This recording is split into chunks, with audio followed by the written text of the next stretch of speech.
ठीक है सर। हाँ जी, so good evening again. Good evening. Will start. मैं जो सिंबल्स की बात कर रहा था बिना आपसे, हाँ जी तो सर। वो सिंबल्स ये वाले हैं। जैसे एरीज है, तो एरीज के लिए जो सिंबल है वो ये है। It's like this. ये एक सिंबल है। राइट सर, राइट सर, ये अ, मैंने नेट से निकाला है ये। ये निकाला है ना? हाँ, बस टॉरस के लिए ऐसे है। There are two like this. Sir आप भी कोई रेडी रेकनर दे दोगे तो आपका वाला फिर वही रेफर कर लेंगे। सी बट आई एक, विल प्रेफर रेडी रेकनर। कोई नहीं, अपने आप बनाओगे वो सबसे अच्छा वो है। हाँ आई थिंक देन मैं कॉपी में कर लेती हूँ फिर। हाँ, ये जेमिनाई है। तो ऐसे बहुत सारे, see everybody has their own way of learning. Right. ठीक है, तो you will develop your own way of learning, somebody else will have a different way of learning. So ready reckoner हो चाहे books हो, there are thousands of books which are available on right astrology. You can go through sir, ये any. Also refer us with books to go through, तो See, हम वो। there are the original textbook of astrology is Bharat Parashar Hora Shastra. तो अच्छा वो sir, थोड़ा कर it देंगे is a ग्रुप में little. आफ्टर हाँ, द क्लास। वो मैं I'll text them.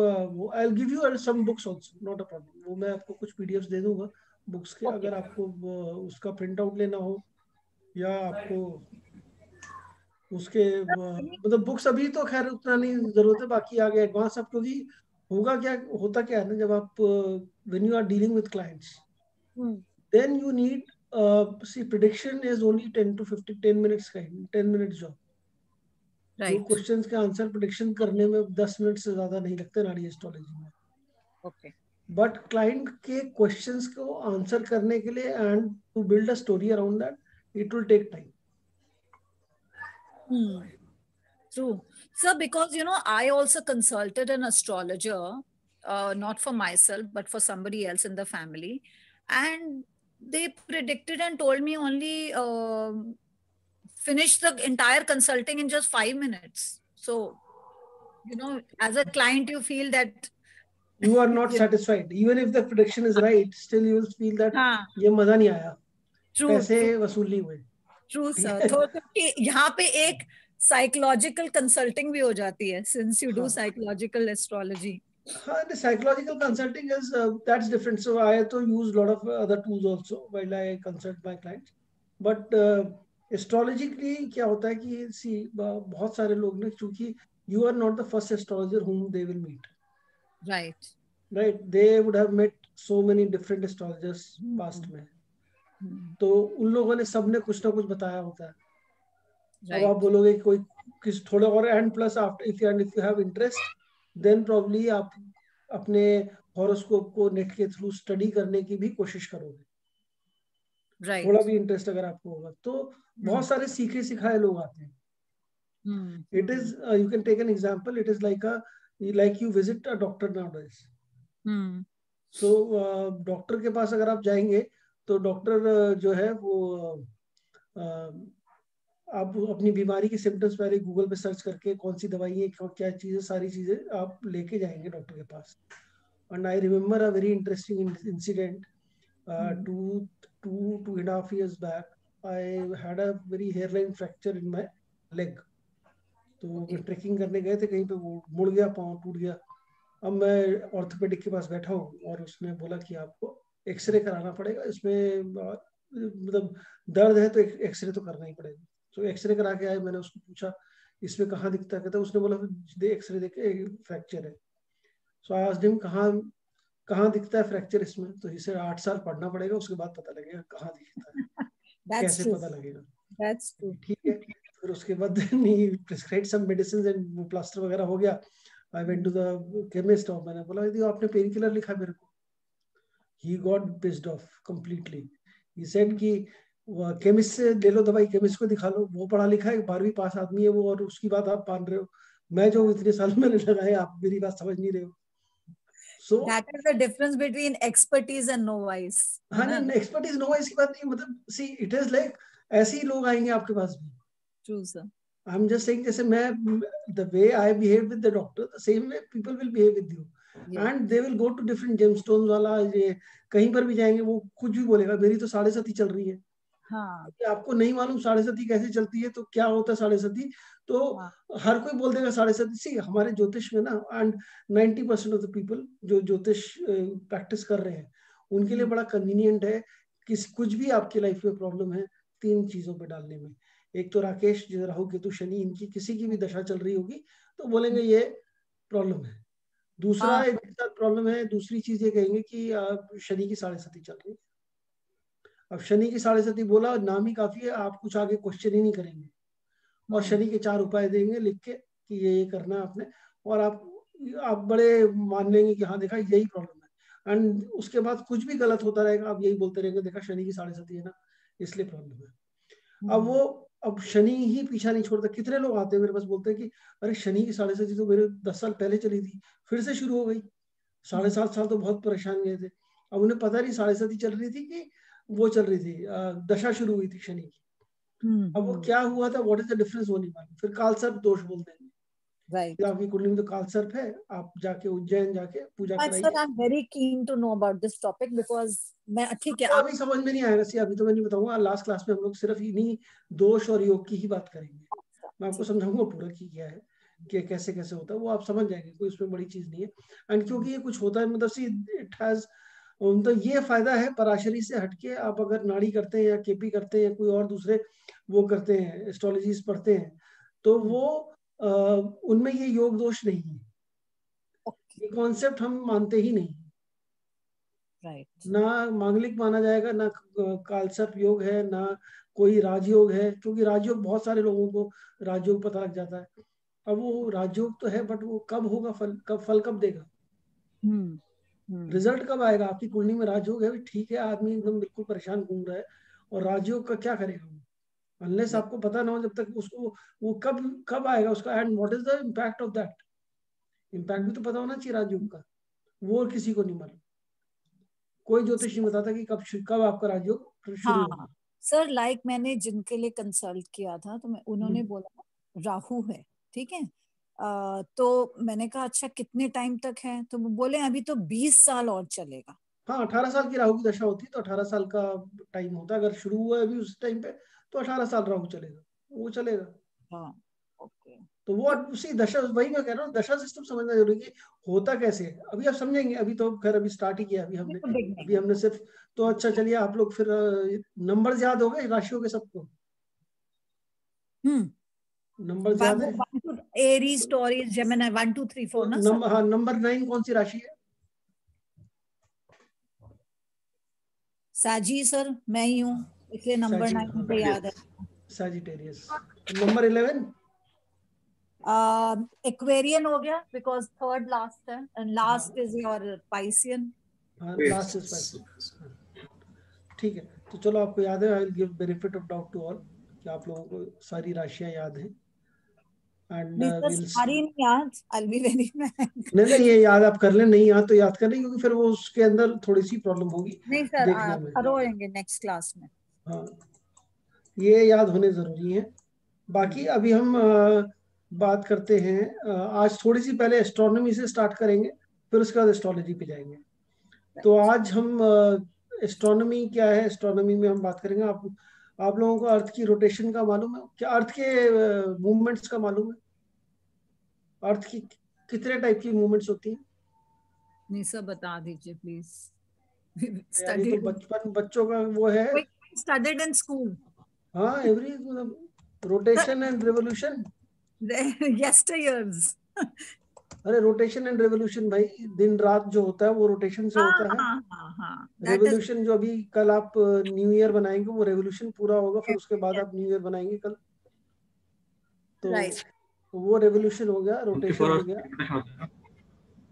Rotation takes 24 hours, and revolution takes some 365 and 1/4 of the day and 6 hours. There is another movement of Earth. February 20. Hello. हाँ जी विश्वनाथ जी बोलिए। Hello. हाँ बोलिए। वही इसलिए एक ज्यादा होने से February 29 आता है ना, February 28 के पास, इसलिए रोटेशन ज्यादा एक बिल्कुल। ये 4 years पे एक बार। हमारे एस्ट्रोलॉजी में ये बहुत साल पहले ही डिसाइड कर लिया था और इसका this was taken care of. हम लोग क्या करते थे, जो इंडियन उसमें है, वो ये 6 आवर्स को जो है वो 8 हर 8 साल बाद एक मलमास आता है। वी यूज्ड टू से मलमास से आप एक एडिशनल ईयर आ गया। हिंदी कैलेंडर से चलेंगे अगर आप, तो एक एडिशनल कुछ सालों बाद आपको एक मलमास आएगा, which is they will add another month to it. जो डिफरेंस है उसमें हम एक महीना ऐड कर देते थे बीच में, जिसको मलमास बोला जाता था, जिसको अधिक मास बोला जाता है, और वो ऐड हो जाता, तो देयरफॉर एवरीथिंग शिफ्ट्स, सारी डेट्स शिफ्ट हो जाती थी, सारी चीजें शिफ्ट हो जाती थी। तो वो हम लोग पहले ही, बट इंग्लिश हम लोग we are following English calendar, सब चीज इंग्लिश स्टाइल में ही कर रहे हैं, तो हम लोग इसको भी इंग्लिश उसमें ही पढ़ेंगे। सर ये मलमास कितने टाइम में आता है, मतलब आई हैव हर्ड अबाउट इट जो आप हाँ, कह सो रहे ये 6 घंटे आप लगा लीजिए, 6 महीने का जब पूरा हो जाता है तो उस टाइम उतने दिन बाद एक मलमास आ जाता है। तो हैं? वो जो उनका वो तिथि और उसके हिसाब से डिफरेंस है, वो लगभग 8 साल के बाद एक मलमास आता है। ओके। तो ये अभी हम जो बात करने जा रहे हैं वो है एक और मूवमेंट है अर्थ की, जो कि विच इज कॉल्ड वॉबलिंग। अभी तक रोटेशन रेवोल्यूशन आपने सुना होगा, एस्ट्रोलॉजिकली जो इंपॉर्टेंट एक और चीज है विच इज वॉबलिंग। वॉबलिंग क्या होता है?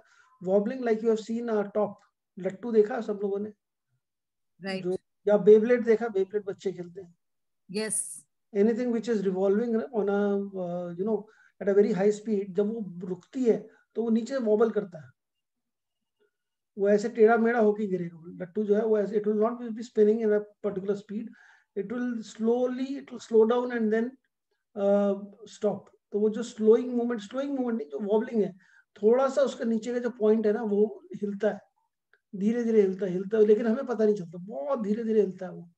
तो ये वॉबलिंग ऑफ अर्थ है, this is a very important movement of जो वॉबल करती है, and this wobbling causes change, this wobbling causes a change of सिर्फ, अभी हम बात करेंगे डिग्रीज और मिनट्स की।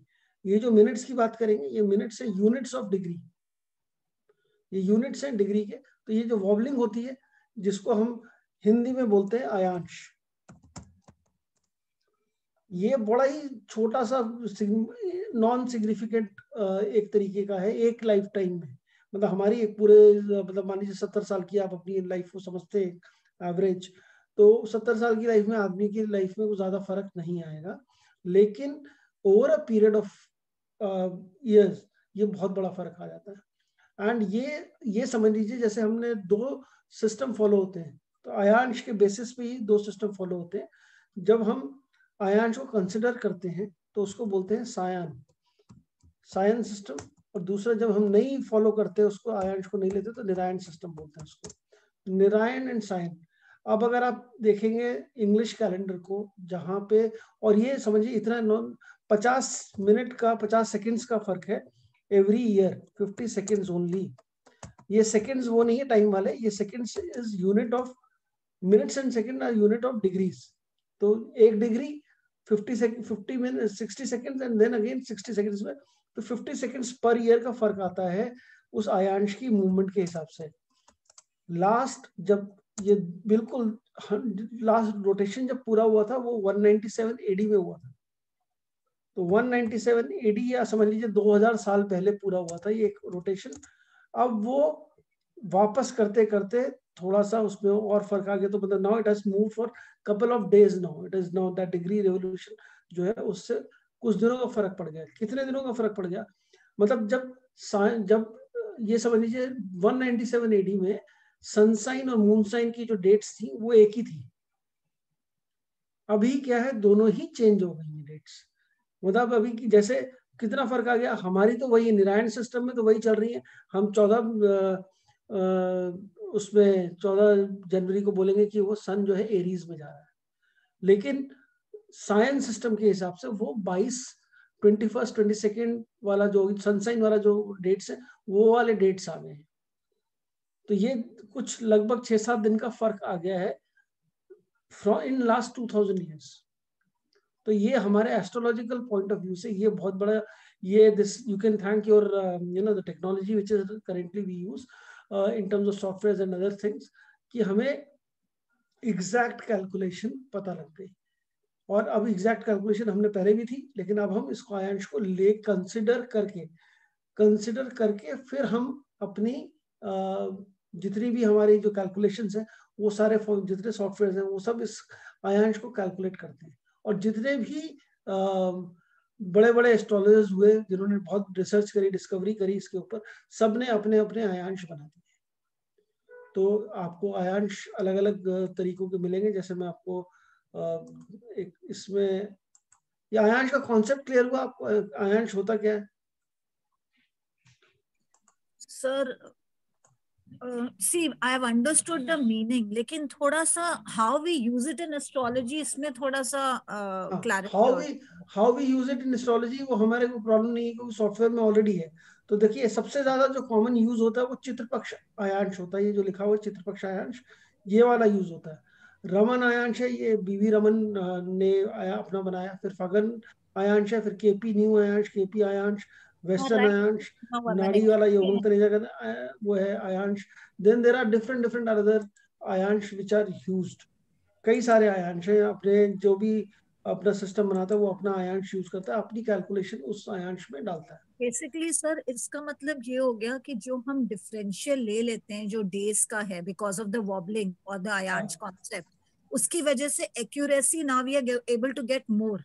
Yes, now we can get exact accuracy. वो आयांश का डिफरेंस है, वो क्या है, वो प्रेडिक्शंस में आपके जो टाइमिंग है, हाँ जी, उस पे फर्क देता है और कुछ नहीं है। ओके, उतना ही है, उससे ज्यादा आपको समझने का भी उससे ज्यादा दिमाग लगाने की जरूरत नहीं है। आयांश का मतलब वो, बट इसका मतलब दूसरे कंटेक्स्ट में ये है, सनसाइन और मून साइन का जो डिफरेंस है, जो हम अब सनसाइन और मून साइन का डिफरेंस कैसे, अब हम बोलते हैं जैसे अभी सन जो है एरीज में जाएगा, सन अभी कैप्रिकॉर्न में जाएगा, मकर राशि में जाएगा, तो मकर संक्रांति आएगी।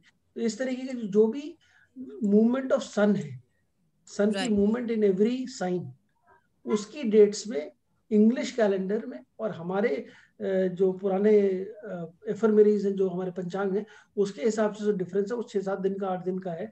और वो difference is because of this आयांश। व्हेन यू कंसिडर दैट आयांश, देन इट इज सायन system which we don't use, and when you don't consider आयांश, that is your निरायण सिस्टम। तो हम लोग निरायण सिस्टम यूज करते हैं, और उसमें हम, लेकिन जब एस्ट्रोलॉजिकल उसमें जाते हैं तो उसमें आयांश को कंसिडर कर लेते हैं जब हम हॉरोस्कोप कास्ट करते हैं।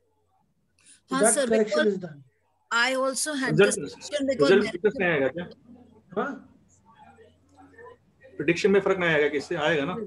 वो ऑलरेडी किया हुआ है ना, हमने, मैं भी बताया ना, 2 पार्ट है, गणित और फलित। अगर हम गणित में जाते तो कम से कम इसमें 1 हफ्ता हम सिर्फ ये इसी की कैलकुलेशन करते हैं। अभी हम कम से कम 1 वीक, पूरा 1 वीक का मंथ, और लोग तो पूरी जिंदगी निकाल दी लोगों ने सिर्फ इसी कैलकुलेशन में, क्या ठीक है क्या नहीं है, कितने सेकंड्स का फर्क आया, कहाँ। अभी हमें क्यों टाइम वेस्ट कर रहे हैं जब हमारे पास रेडीमेड फ्री में अवेलेबल है। ठीक है सर, लेट्स गो अहेड। तो इसलिए हम लोग, so we don't, at least concept understood हो गया। हाँ, बट कॉन्सेप्ट है कि हाँ क्यों आयांश क्या है, लोगों को आयांश ही नहीं पता। आयांश इज बिकॉज ऑफ वॉबलिंग, और इसका इम्पैक्ट आता है, first time I have heard of this from you sir. सायन और निरायण सिस्टम में इसका इम्पैक्ट आता है। दूसरी चीज इसमें हमें जो सबसे, जिसको आप चाहे, एक और चीज आपने सुनी होगी, प्रिसेशन ऑफ इक्विनॉक्स, ये स्कूल में पढ़ा होगा। तो ये दिस इज व्हाट, अब ये इतना रेवोल्यूशन, उसका 25,772 years it takes for that wobbling वाला जो है ना, 6 सेकंड 50 सेकंड्स पर ईयर का, उसका पूरा रेवोल्यूशन पूरा होने में, तो हमें इनसिग्निफिकेंट है हमारे लिए उसको, इन टर्म्स ऑफ अंडरस्टैंडिंग इट। इसीलिए आपने देखा होगा, आपको ये आप समझो कि मकर संक्रांति हर साल 14 जनवरी को कैसे आती है आपकी लाइफ टाइम में, जब आप पैदा हुए आज से लेकर अभी तक 14 जनवरी को ही मकर संक्रांति आ रही है, अभी चेंज नहीं हुई। 14 अप्रैल को ही बैसाखी आती है, राइट। पहला बैसाख होता है कलकत्ता में, और पोंगल, और मतलब अलग अलग सब जगह फेस्टिवल्स बनाए जाते हैं। So that is when sun enters Aries. Sun की मूवमेंट अभी हम पढ़ेंगे, सन एंटर्स का मतलब कैसे, क्या वो चीज हम अभी हम समझते हैं, बट उस टाइम पे सन एंटर करता है एरीज में, तो वो ये सारे इफेक्ट्स जो है अभी तक चेंज नहीं हुए, अभी चेंज होंगे आने वाले 10 साल में। 14 की जगह 15 हो जाएगा अभी, 14 की जगह मकर संक्रांति धीरे धीरे अब शिफ्ट हो रही है, वो 15 की डेट पे आ जाएगी, और फिर एंड देयरफॉर आगे आगे बढ़ती रहेगी, और फिर वो नहीं चेंज होगी, फिर अगले और 70-80 साल वैसे उसी डेट पे रहेगी। सर सर जो ये आपने लिखा प्रिसीजन ऑफ इक्विनॉक्स हाँ 25/770 years from 21st March, what does it actually mean? सो 21 मार्च मैंने बोला एरी स्टार्ट होता है 21 मार्च, जो आपका Okay, वो right, सायन कैलेंडर जो है, जो इंग्लिश वाला जो कैलेंडर है उसमें सनसाइन जो आप देखते हैं तो वो 21 मार्च है। right. तो उसकी साइकिल चलती 21 मार्च से। तो ये 21 मार्च 2025,772 साल पहले वो एक शुरू हुआ था एक रेवोल्यूशन पूरा, अब वो दोबारा स्टार्ट हुआ है, ये आप समझें। ठीक है, तो ये उससे और ज्यादा समझने की जरूरत है कि हमारी लाइफ में इतना इम्पैक्ट आने वाला नहीं है इस चीज का। बट कैलकुलेशंस में everything is been taken care of now. जो भी आप स्ट्रीम फॉलो करेंगे, अगर आप पराशरी पढ़ेंगे आगे चल के, पराशरी ज्योतिष जो होते हैं नॉर्मल, जो हमारा वैदिक ज्योतिष जिसको बोलते हैं, तो उस केस में आपका ये चित्रपक्ष अयांश ही यूज होता है। तो चित्रपक्ष अयांश मतलब वो एक समझ लीजिए एक वो एक जिसने डिस्कवर किया वो उसने उसका नाम दे दिया। आप भी कल को इसमें मैथमेटिक्स में घुसेंगे, अगर आप इंजीनियरिंग बैकग्राउंड के होते तो आपको कैलकुलेशन में बहुत मजा आता, और आप कैलकुलेशन बहुत करते हैं एंड देयरफॉर। नहीं मजा आता। हाँ, तो उसमें मेरे को खास ज्यादा मजा आता नहीं, because I am not in from a और math I am background. from creative field, so I am more concern on hmm prediction कैसे सही करें in terms of hmm chart कैसे पढ़ें। फलित ज्योतिष वाला जो है ना, चार्ट पढ़ने वाले में मजा आता है। चार्ट तो बन के मिल ही जाएगा, सब जगह एक जैसे मिलेगा, कोई yes. प्रॉब्लम नहीं, सारे सॉफ्टवेयर में फ्री में भी वही मिलेगा। हाँ, तो like I'm उस excited to read mine, sir. मैंने निकाल लिया लेकिन अभी पढ़ा नहीं अभी है। नहीं, अभी नहीं, अभी एक दो दिन, दो अभी अभी आप चार्ट में आप नेक्स्ट वीक वेडनेसडे समझ लीजिए, ठीक है सर। उस टाइम से आप मतलब 4 से 5 क्लासेस के बाद आपने वही पढ़ना है। Okay okay. ठीक है, अभी 4-5 क्लास तो दे दो थोड़ा सा बेसिक समझने के लिए, क्या है क्या उसमें जो राइट। स्क्रिप्ट लिखी है उसके पीछे का मतलब क्या है। हम्म। तो अभी जैसे हमने बोला कि 3 चीजें चाहिए हमें एक हॉरोस्कोप कास्ट करने के लिए, एक डेट चाहिए, एक टाइम चाहिए, और एक प्लेस चाहिए। We need 3 things. ठीक है, ये 3 चीजें जो है, प्लेस की बात कर लेते हैं। Place is your latitude and longitude.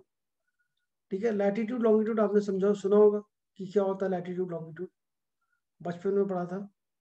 But अगर अभी आप देखें, latitude is your lateral lines और parallel lines, horizontal lines जो होती हैं, और longitudes are your vertical lines।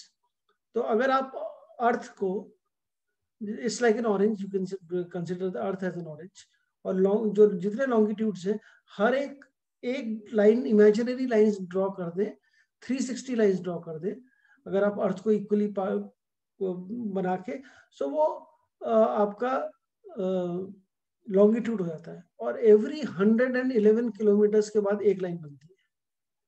So longitude होते रहते हैं, वो लॉन्गिट्यूड है, and then there is a latitude which are there.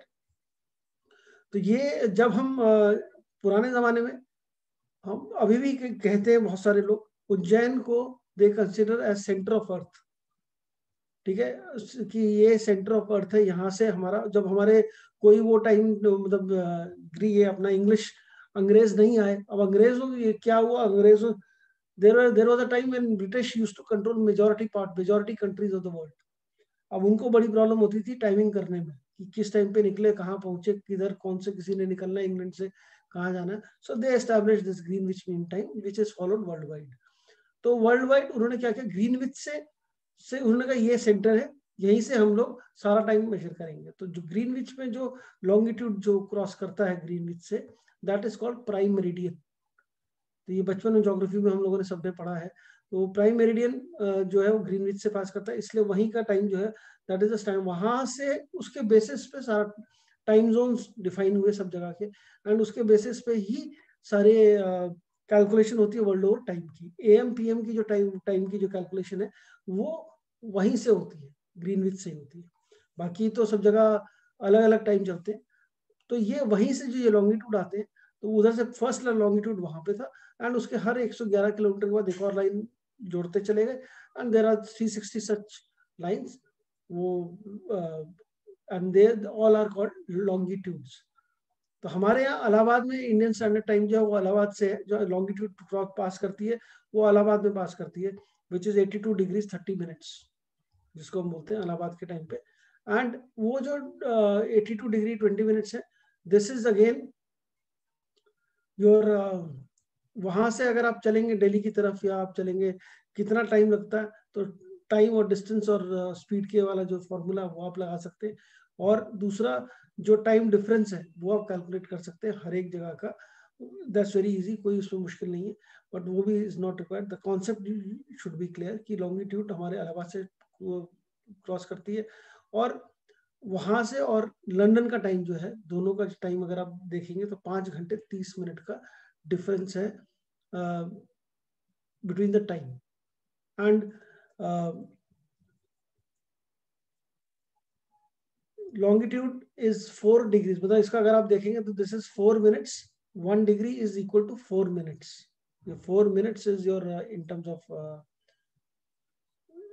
Not degree वाला टाइम नहीं है, दूसरा टाइम है ये, मतलब डिग्री का यूनिट है। सो लॉन्गिट्यूड इज दैट। हमें लॉन्गिट्यूड और लैटिट्यूड भी चाहिए हर एक जगह का पता करने के लिए, उसका एग्जैक्ट कोऑर्डिनेट्स का।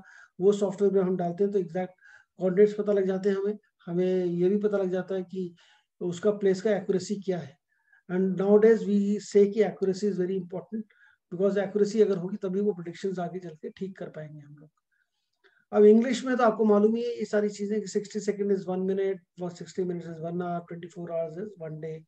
जोडियक, इसका जोडियक मेजर जो है अगर हम लेते हैं तो 60 second is 1 minute, 60 minute is 1 degree, 30 degrees is 1 sign, और राशि हमें मालूम है 12 साइंस इज 360 डिग्री और एक जोडियक।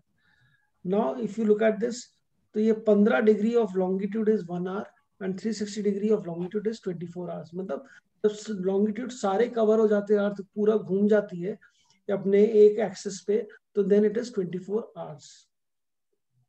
24 घंटे हम उस चीज को मानते हैं। अब ये तो था वेस्टर्न वाला सिस्टम, 12 बजे रात को लेके 12 बजे अगले दिन रात तक एक दिन माना जाता है इसमें, इंग्लिश सिस्टम में। इंडियन सिस्टम जो था वो बिल्कुल ही डिफरेंट था। इंडिया में जब हम शुरू में सिस्टम शुरू हुआ तो ये बिल्कुल ही डिफरेंट सिस्टम था। हम लोग दिन लेते थे, दिन नहीं लेते थे, उसको बोलते थे तिथि। 1 डे वॉज इक्वल टू 1 तिथि। तिथि जो थी, ट्रेडिशनल जो हम तरीका था, वो तिथि जो हम बोलते थे वो होती थी sunrise to sunset. Sunrise to sunset का जो टाइम था वो sunrise to next day sunrise, sorry, आज सुबह का 7:06 पे सनराइज हुआ है, तो कल 7:07 पे अगर सनराइज होगा तो वो 24 आवर्स 1 मिनट का जो दिन है वो तिथि हो गई एक। तो तिथि का वेरिएशन बढ़ता रहता था, सनसेट सनराइज पे नहीं होता था। एंड देयरफॉर आप देखेंगे बहुत सारे आजकल काफी ज्यादा कंफ्यूजन होती है त्योहारों में भी कि एक ही दिन में मतलब कौन सी तिथि को हम ले रहे हैं, मतलब क्योंकि वो ओवरलैप हो जाती थी तिथि, 2 दिन में हो जाती थी, दिवाली इस दिन है कि दिवाली अगले दिन है, ये बड़ा कंफ्यूजन रहता है। कुछ लोग तो उसमें क्या करते हैं, जनरली जो जनरल प्रिंसिपल ऑब्जर्व होता है, जिस डेट में सनराइज हो रहा है, उदया तिथि जिसको बोलते हैं, जिसमें सनराइज हमें दिखेगा जिस डेट के अंदर, जिस तिथि में, हम उस तिथि को मानेंगे वो वाली तिथि है सही वाली तिथि। तो वो तिथि जो है वो that is something which is considered. Otherwise बहुत सारे लोग बड़ी कंफ्यूजन है अभी भी इसके अंदर, जो कौन सी तिथि ले क्या ले, बट ठीक है। But that's again that is because of this sunrise to next sunrise, जो हमारा दिन का जो कैलकुलेशन है वो उस हिसाब से है, सारे कैलकुलेशन उसी हिसाब से। तो हमारे उस टाइम पे आज से हजारों साल पहले तक मिनट का सेकंड का भी 2.5 टाइम्स का डिवीजन जो था वो ऑलरेडी कैलकुलेटेड था। एक सेकंड का 2.5 टाइम्स का। इट इज नॉट अभी नैनो सेकेंड्स और यदि हम बातें करते हैं, ये ऑलरेडी पहले से ही कैलकुलेटेड थे। उस लेवल की कैलकुलेशन उस जमाने में हुआ करती थी, जिसको हम हिंदी में बात करते हैं। तो अलग अलग दिन के अलग अलग चरण होते हैं, मतलब जैसे अलग अलग टाइमिंग्स है, तो हमने टाइम को अलग अलग हिसाब से डिवाइड किया हुआ है। तो बहुत सारी आपको पुरानी कुंडलियां जो मिलेंगी उसमें ये सारे चीजें मिलेंगी, आजकल के सॉफ्टवेयर में भी मिलती हैं। तो अगर आप इसमें देखें ट्रेडिशनल मेजर जो टाइम था कि एक दिन को हम 60 घटी बोलते थे, और एक घटी का मतलब 60 पल और विघटी, और एक पल का मतलब 60 विपल। 1 विपल इज 60 वल्पित, वलिप्त एक वलिप्त 60 पारा, 1 पारा इज 60 तत्पर। तो ये इतने सारे ये इनकी हिंदी मतलब है। बेसिक मतलब ये है कि 60 पल is 24 minute, 60 Vipul is 24 second, 1 our is 2.5 घटी, 1 मिनट इज 2.5 पल। तो अगर आप एक पल अगर आप सोचे कि कितना होता है, तो एक पल इज योर रफली अराउंड 1 मिनट में 2.5 पल होते हैं। तो वो हम पल के ऊपर बहुत सारे गाने वाने भी बने हुए हैं बॉलीवुड में कि कितने पल और ये वो, और तो वो पल पल वाला जो है वो सब हिसाब पल किताब दिल वो, के पास वो वाला। हाँ बहुत सारे गाने। तो उसका मतलब exact in terms of timing अगर आप कहेंगे तो 1 मिनट में 2.5 पल है, तो लगभग कुछ सेकंड्स के लिए हो गया उतने सेकंड्स का मतलब इन terms of time. If you measure it in terms of timing, कितना टाइम वो कह रहे हैं, हीरो हीरोइन को कह रहा है उसके लिए।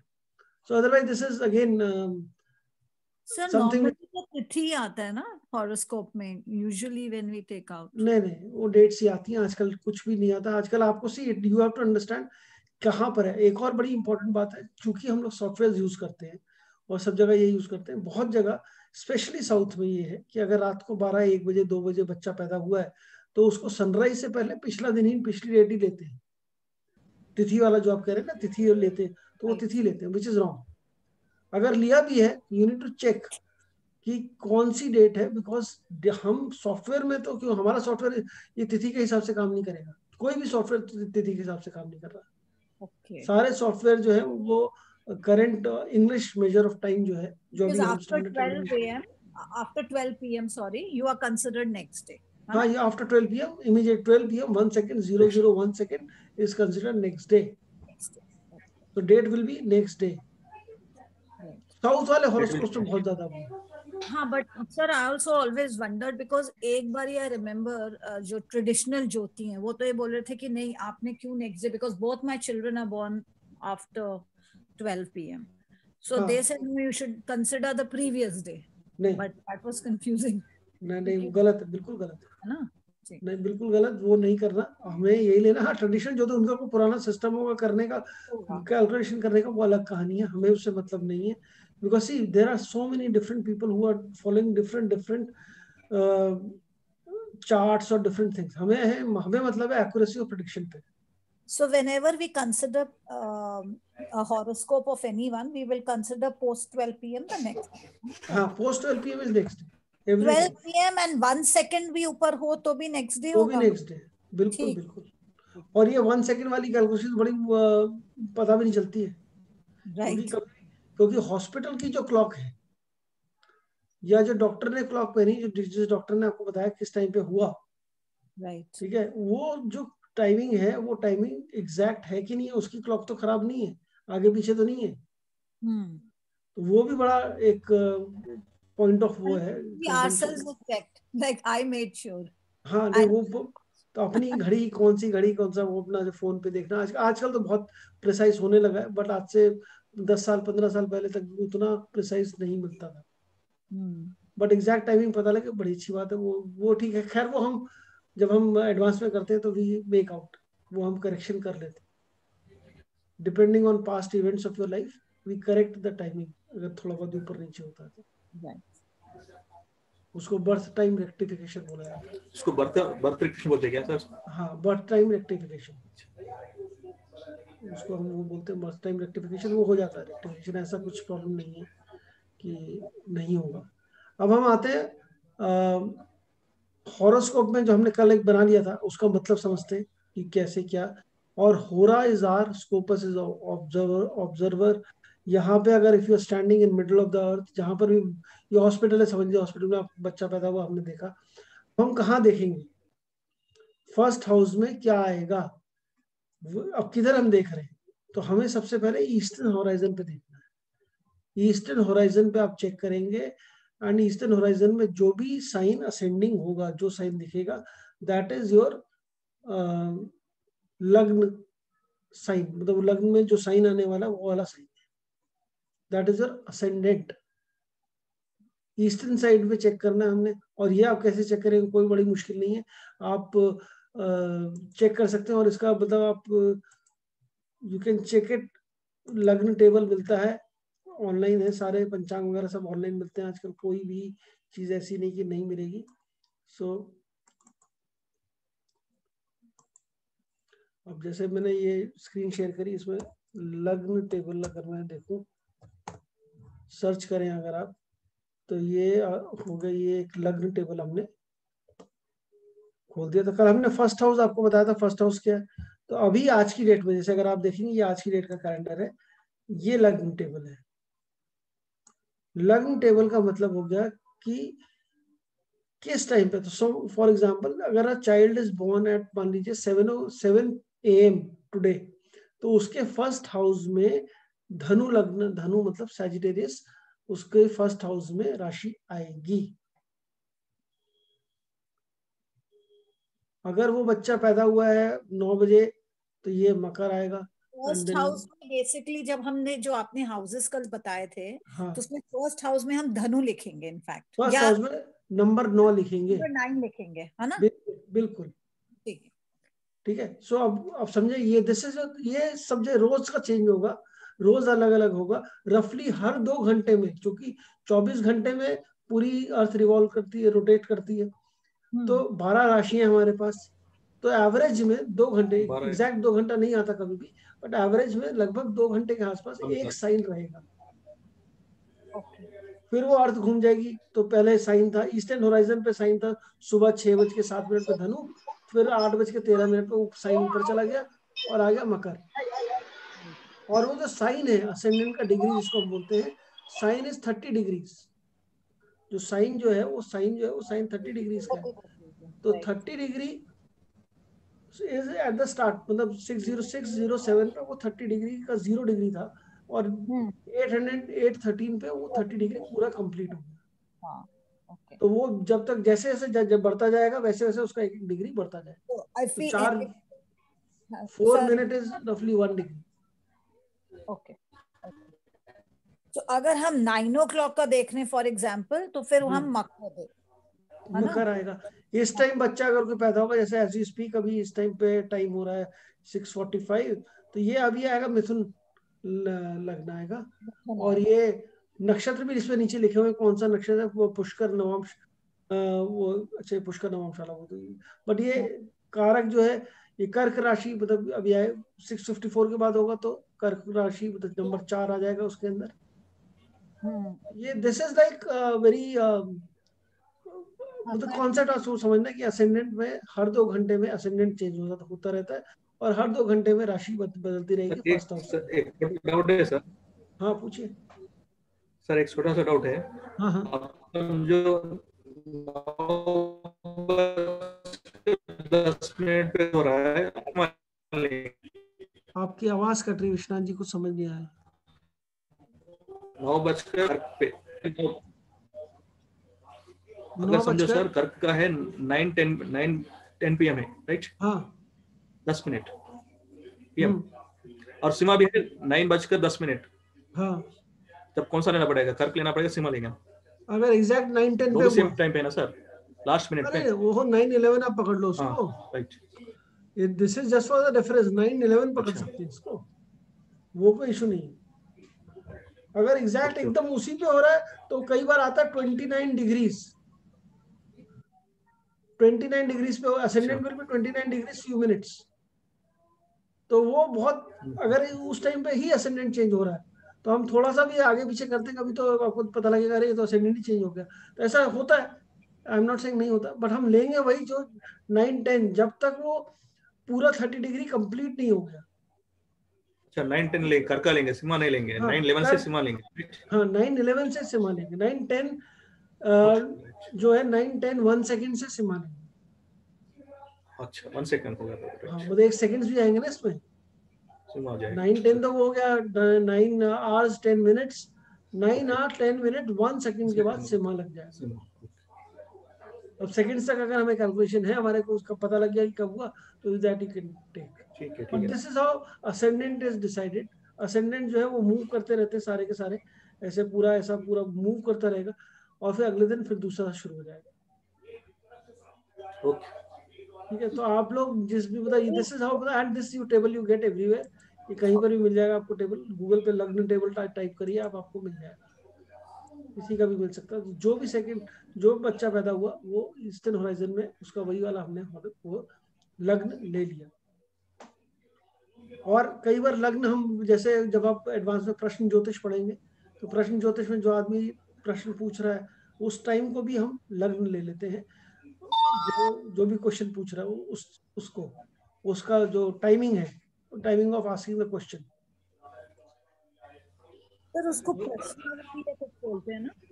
हाँ, प्रश्नावली भी बोलते सर हैं एक ना? नहीं प्रश्नावली अलग है, वो चीज अलग है, प्रश्न ज्योतिष डिफरेंट। सर एक मिनट सर, हाँ अब लग्न से हमें प्रश्न का पता चल जाता है क्या? हाँ, कौन सा लग्न से बहुत सारे प्रश्न? तरीके हैं। लग्न से प्रश्न का भी नहीं पता लगता। मतलब प्रश्न ज्योतिष जो है वो अलग चीज है कि जैसे आपने कोई क्वेश्चन पूछा विच इज क्वेश्चन बेस्ड ज्योतिष, वो चीज नहीं है जो नहीं मतलब अभी कोई कुछ लोग एस्ट्रो जैसा होते हैं कि हमको देख के बोल देते हैं कि प्रश्न क्या है, बोल देते हैं वो किस तरह बोलेंगे। मतलब कुछ आपको लोग देख, हाँ कस्टमर क्लाइंट को आने से पहले बोलते हैं इसके प्रॉब्लम ये है बोल के खुद बोलते हैं, मैंने आपको उस दिन भी वो किस बताया था तरह होता क्लाइंट, है? वो कई मेथड्स हैं, कई सारे हाँ, मेथड्स हैं। अब काफी हद तक गेसवर्क है वो, बट फिर भी उसका एक अच्छा मेथड है जिसको कि RKP पद्धति बोला जाता है। बट वो है, वो आपका टाइमिंग देख के, घड़ी के जो 60 मिनट है ना, ठीक है, 60 मिनट्स की जो घड़ी है वो भी 360 डिग्री का डायल है, हर 5 मिनट की एक राशि। तो राइट। फॉर एग्जाम्पल आप मेरे पास आए, लेकिन उसके लिए आपको पता होना चाहिए आज का टेबल कैसा है, आज कौन सी राशि का कौन सा टाइम है, आज कौन सी राशि मतलब चेंजिंग का टाइम, आज का बेसिक वो कौन है, मून कौन से साइन में बैठा हुआ है, आज मून कौन से नक्षत्र कौन से साइन में है। एक दिन रहता है मून एक साइन ओके उसमें नक्षत्र में, और एक 2 दिन रहता, 2.25 दिन रहता है एक साइन के अंदर। तो वो आपको पता होना चाहिए, उसके हिसाब से उसको करंट जो सामने आया उसको हॉरोस्कोप बना सकते हैं।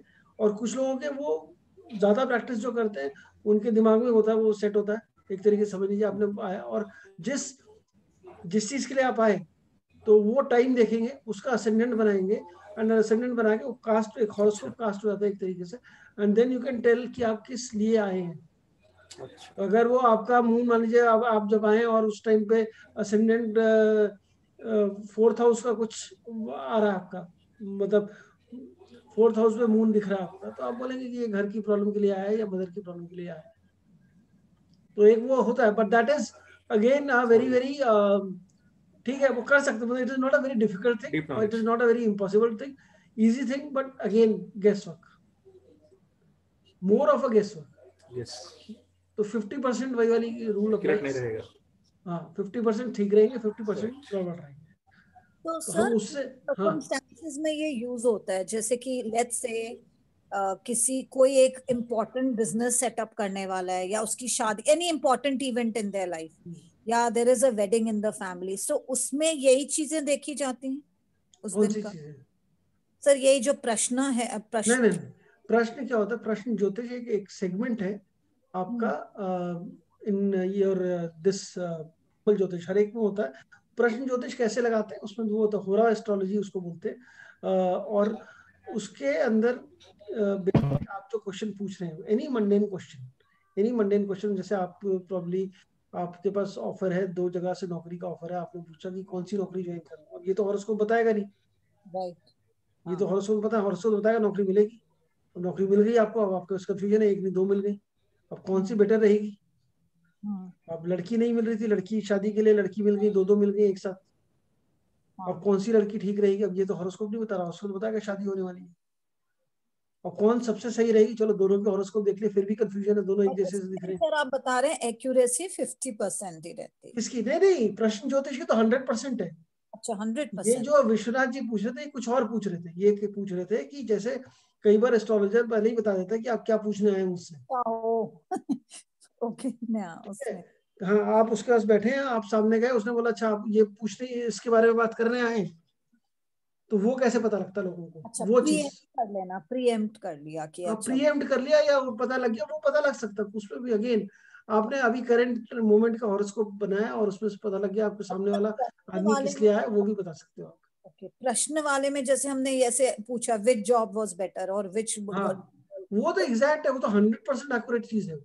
अच्छा, तो वो आप कैसे करते हैं आप वो उस वो टाइम? एडवांस में सीखेंगे, एडवांस में टॉपिक है उसका, एडवांस में प्रश्न ज्योतिष पूरा का पूरा एक अलग ही टॉपिक है, अच्छा। उसमें आप सीखेंगे वो पूरा मतलब, पहले उसके लिए पहले पूरा एस्ट्रोलॉजी समझनी पड़ेगी, सारे इवेंट समझने पड़ेंगे, कैसे इवेंट्स प्रेडिक्ट करने, फिर उसके बाद हम प्रश्न ज्योतिष के इवेंट्स को प्रेडिक्ट कर पाएंगे।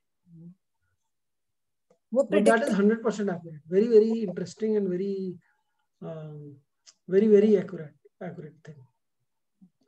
तो वो है, बट हाँ उसका अपना वो अलग चीज है। सो अभी असेंडेंट समझ में आ गया। असेंडेंट में जो पहला साइन आपकी कुंडली में आया तो क्यों आया?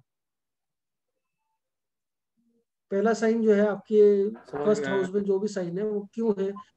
Is that clear? Yes sir. चलिए, तो एक चीज हम आगे बढ़े अभी। तो अभी ये है नॉर्थ इंडियन हॉरोस्कोप। अभी हम will talk about few horoscopes, north Indian, south Indian and eastern Indian, and then will talk about houses.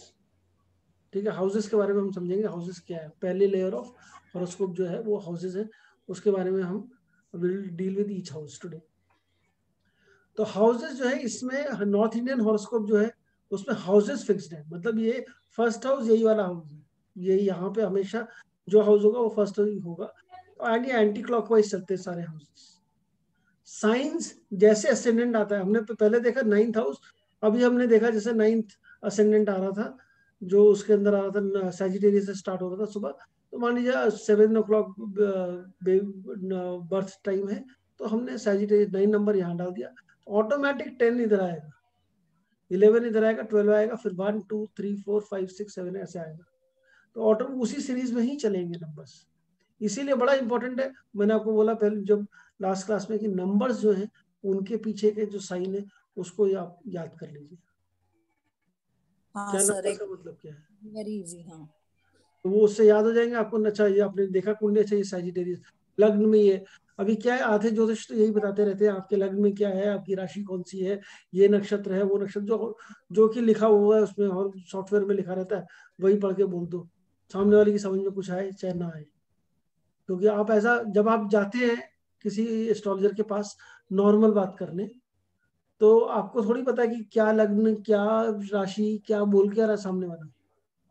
आप प्रॉब्लम लेकर गए और वो सारी हिस्ट्री सब बताते पहले, और फिर उसके बाद प्रॉब्लम का आंसर के बारे में अगर उन्हें समझ में आता है तो पता लगेगा, या फिर घुमाते रहेंगे। खैर ये इसमें इन नॉर्थ इंडियन में असेंडेंट फिक्स्ड है और साइंस जो है वो मूव करते रहेंगे, अलग अलग साइंस आते रहेंगे। This is north Indian. South Indian इस तरीके के हॉरोस्कोप बनाते हैं। अगर आप लोग कभी किसी भी साउथ इंडियन जो या साउथ इंडिया में जाके अगर अपना हॉरोस्कोप बनाएंगे तो वो इस तरीके का हॉरोस्कोप है। उसमें क्या साइंस फिक्स्ड है, हाउस फिक्स नहीं है, साइंस फिक्स्ड है। मतलब एरीज यहीं से ही स्टार्ट होगा, तो और ये क्लॉकवाइज चलेंगे, मतलब वो उल्टे चल रहे थे उसमें ऐसे घूम रहे थे, अब इसमें ऐसे घूमेंगे। तो ये सब एरीज, टॉरस, जेमिनी, कैंसर इस तरीके से आएगा। और फर्स्ट हाउस जो है जिस भी राशि में होगा, मतलब मान लीजिए उस वाले केस में क्या होता है, वर्गो असेंडेंट में वर्गो होता है, यहाँ पर असेंडेंट में वर्गो इधर। तो इसमें एक लाइन ऐसे बीच में है, this is ascendant, this is known as ascendant. Signs are fixed. जहां पर भी जो फर्स्ट हाउस, जहां पर भी असेंडेंट प्लेस्ड होगा वो फर्स्ट हाउस मान लिया जाएगा। So this is first house, second, third, fourth, fifth, sixth, सब क्लॉकवाइज डायरेक्शन में। तो ये साउथ इंडियन हॉरोस्कोप में ये थोड़ा सा डिफरेंस है। साइंस फिक्स्ड है और असेंडेंट जहां पर है वो फर्स्ट हाउस है, वहां से हाउस की काउंटिंग शुरू होगी। तो वहां पे कभी भी साइंस लिखे नहीं होंगे कौन सी राशि है, राशि तो अपने आप ही आपको बता जाएगी कौन सी है, क्योंकि और हाउसेस लिखे होंगे उसमें। तो साउथ इंडियन में एरीज हमेशा यही वाला हाउस है, एरीज, टॉरस इस तरीके से ही चलेगा।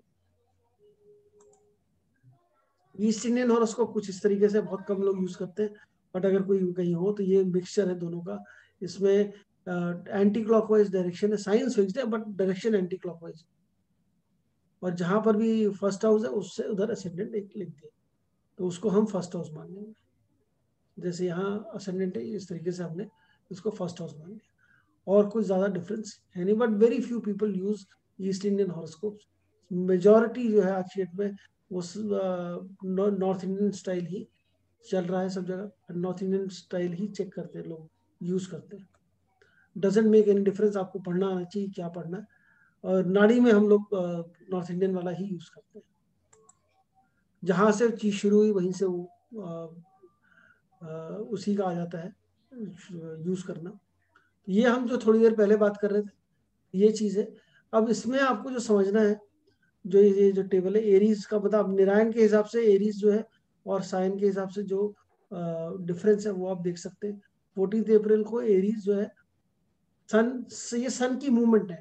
और इंडिया में जितने भी फेस्टिवल्स हैं या तो वो सन की मूवमेंट के हिसाब से मनाए जाते हैं या वो मून की मूवमेंट से बनते हैं। ऑल फेस्टिवल्स, मतलब मेजॉरिटी फेस्टिवल जो है वो मून के बेसिस पे हैं, अमावस्या या पूर्णमासी को ही होते हैं। दिवाली अमावस्या को आएगी, तो होली जो है वो पूर्णमासी के पास आएगी, रक्षाबंधन पूर्णमासी में आएगा, तो ये जन्माष्टमी अमावस्या के आसपास आएगी, अष्टमी के दिन आएगी। तो ये मून की साइकिल के ऊपर ही हमारे मेजॉरिटी फेस्टिवल्स बेस्ड है। और जितने भी ये, और सन की उसमें बैसाखी आती है, मकर संक्रांति आती है, तो सन की मूवमेंट जितनी भी है, every month sun takes 30 days to move from one sign to another. एक साइन से दूसरे साइन में जाने के लिए 30 दिन लगते हैं सन को, मतलब रोज 1 डिग्री बढ़ता है। 30 days 30 डिग्री होता है, तो रोज 1 डिग्री बढ़ेगा। एंड मून टेक्स 2.25 days, 2.25 दिन लगते हैं मून को एक साइन से दूसरे साइन जाने में। तो मून कंप्लीट 12 साइकिल, जो पूरा साइकिल है मून का 12 राशियों का, वो 27 दिन में कंप्लीट कर लेता है। मून की साइकिल पे बहुत कुछ डिपेंड करता है। मून अगर जैसे मेंस्ट्रुएशन साइकिल भी जो है फीमेल्स की, that is also 27 days, that is also based on moon. Moon का पूरा साइकिल के ऊपर ही बेस्ड है वो। एंड जब आप एडवांस पढ़ेंगे वो करेंगे तो उसमें आप पता लगा सकते हैं किस दिन कौन से, मतलब कब स्टार्ट होंगे किसी के, अगर साइकिल कब स्टार्ट होगी कब नहीं होगी, depending on the horoscope chart the person has, and exact dates that can also be taken out. ये सारी चीजें एस्ट्रोलॉजी से हम पता कर, मतलब ये भी बहुत छोटी सी चीज है पर पता कर चल जाती है। एंड ये जो वाला, ये जो मैं आपको बता रहा हूँ जो साइकिल वाला है, दिस मून 27 days लेता है पूरे हॉरोस्कोप पूरा घूमने में। सन जो है एक साइन मूव करने में 1 महीना लेता है। फिर वो पूरा साल आएगा 12 साल में, तो एक पूरे साल में 12 साल में पूरा जोडियाक का चक्कर काटेगा सन। तो 12 महीने में पूरा चक्कर काटेगा। तो हर साल फिक्स डेज पे ही वो आती है, सारी डेट्स विल फॉल। तो 14 अप्रैल को ही हमेशा बैसाखी बनेगी, 14 अप्रैल के आसपास ही हमेशा, 14 जनवरी के आसपास ही मकर संक्रांति आएगी। तो ये चीजें हमेशा, ये दिस इज हाउ निरायन, ये निरायन वाले केस में जहां आयांश को नहीं माना जाता, आयांश को मानेंगे तो सायान आ गया, सा आयान, सा प्लस आयांश, तो सा इज विद आयांश, निरायन इज विदाउट आयांश। ये cycle this is as per Sion. Aries में सन जो है 21 मार्च को एंटर करता है। ये this is the cycle, this is the difference between sun sign and moon sign. Moon sign अभी हम बात नहीं करेंगे। आप लोगों ने हॉरोस्कोप निकाला, बड़ी अच्छी बात है। अब आप चेक करिएगा आपका मून उस हॉरोस्कोप में कौन से साइन में है। आप लोगों के हॉरोस्कोप में मून कौन से साइन में है। जिस भी साइन में मून है वही आपकी राशि है। जो आप राशि बोलते हैं ना, राशि कौन सी है आपकी, जो हिंदी इसमें, तो राशि वो है जिस साइन में मून है, तो इसलिए उसको मून साइन बोला जाता है। और जिस साइन में सन है, एक्चुअली इंडियन हिसाब से वो आपका सन साइन है, बट वेस्टर्न हिसाब से अगर हम देखेंगे तो वो डेट्स फिक्स्ड है, किस साइन में है तो वो उसी साइन में हो। ये आप इसमें कोई डाउट, कोई क्लैरिटी, कुछ any question on this? No Sir, like you mentioned about to check in the राशि, है ना, in the horoscope, तो मैं जैसे आपको बता रही थी मैंने आज निकाला, तो I'm just looking at it right now to understand it. तो उसमें क्योंकि like I told you मैंने देखा नहीं कुछ भी उसमें, तो मैं जब राशि देख रही हूँ उसमें तो मेरा आ रहा है एरीज। अब लेकिन आप हॉरोस्कोप को, जो लग्न चार्ट जो आपने हॉरोस्कोप बनाया था कल, वो वाला हॉरोस्कोप देखिए अपना, और देखिए मून कौन से साइन में है। मतलब मून जहां पर भी है, मून में एमओ लिखा होगा। अच्छा राइट सर, वो मेरा कौन सा नंबर लिखा है उसके साथ? 1, मेरा एक्चुअली 1 के 1 फर्स्ट हाउस में मेरा 10 नंबर आ रहा है। फर्स्ट हाउस की बात ही नहीं कर रहे हम। हाँ, लेकिन मून वाले में 1 आ रहा है। तो भी एरीज हो गया ना। 1 नंबर कौन सा है? एरीज राइट, तो वही एरीज मैंने आपकी राशि है। एरीज दिखा रहा है। तो राशि, लेकिन इसमें एक राशि लॉर्ड भी लिखा है विच इज मार्च। वो हम करेंगे, अभी आएंगे राशि लॉट पे भी आएंगे। ठीक है, बट अभी अब राशि जो है, राशि आपका मून है। हाँ जी। ठीक है, तो जिस भी राशि में मून होगा एट द टाइम ऑफ, क्योंकि लग्न चार्ट तो टाइम ऑफ बर्थ पे बना, जिस टाइम पे Right. आप पैदा हुए उसी टाइम पे स्क्रीनशॉट खींच के उसको हमने एक पेपर पे प्लॉट कर लिया। तो उसके हिसाब से मून जो था वो उस टाइम पे आपका मेष राशि में था, और वही हमने उसमें लिख दिया 1 में मून, एमओ। Right. तो वो मून आपका मेष राशि का आ गया, तो इसलिए आपकी राशि मेष। अच्छा, तो सर हम सैजी फिर कैसे कंसिडर करते हैं, जैसे लाइक वो आई एम तो आप बॉर्न? डेट ऑफ बर्थ के हिसाब से करते हो ना, सैजी तो यहाँ पे अंग्रेजी पे पढ़ के रोज अखबार में पढ़ोगे तो आपको वही समझ में आएगा। फिर राइट आपको सर। सैजिटेरियस, सैजिटेरियस अगर आपको पता होगी आपकी राशि कौन सी है, तो आप हाँ, एरीज और सैजिटेरियस दोनों पढ़ोगे, फिर जिसमें अच्छा लिखा होगा वो कहोगे अच्छा मेरा तो ये है। यही बेटर है। यही यही बेटर है, कंसिडर होगा। यही कंसिडर कर लेते हैं, हमारा पूरा हफ्ता इस तरीके से जाने। तो आइडियली हमें फिर दोनों देखना चाहिए। आइडियली कुछ नहीं देखना चाहिए, टाइम वेस्टेज ऑफ टाइम। लेकिन फिर भी सर, क्यूरोसिटी किस तो बात की? उससे कुछ जनरल। होगा, आज तक कभी कुछ हुआ उसके हिसाब से? नहीं नहीं, कुछ नहीं। तो किस बात की क्यूरोसिटी, क्या लिखा है, ऐसा क्या लिखा है, राशि राशि के हिसाब से प्रेडिक्शन व्हाट इज कुछ योर भी होगा। जोडियक साइन, तो हम उसको क्या बोले फिर, एरीज बोलो सैजी बोलो? नहीं, आप zodiac sign, generally zodiac sign अगर कोई पूछता है तो आप उसको सैजिटेरियस, क्योंकि लोगों को नहीं मालूम राशि, राइट। हिंदी के हिसाब से राशि नहीं मालूम, अरे वो तो मेरी राशि है, I am talking about sun sign. Hmm. थोड़े से इंटेलिजेंट लोग होंगे, बोलेंगे नहीं नहीं, what is your moon sign, what is your sun sign. तो सन साइन तो डेट के हिसाब से आ रही है, वही आ गई आपकी। मून साइन जो है, जहां पे जिस हॉरोस्कोप में जिस हाउस में मून बैठा है वो। अब आपका सन कहाँ बैठा है उसमें, सन कौन से साइन में?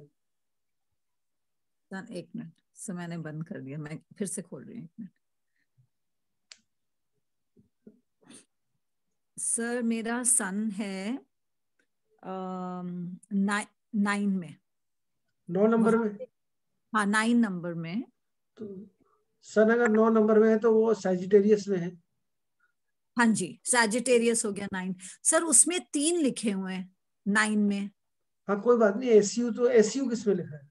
एसयू लिखा है 9 में, और हाँ जेयू और आरए भी लिखा है। तो वो जुपिटर और राहु भी है, विच इज हाँ, ओके।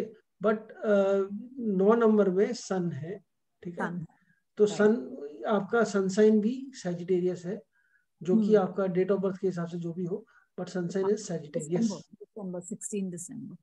ठीक है, तो 16 दिसंबर है।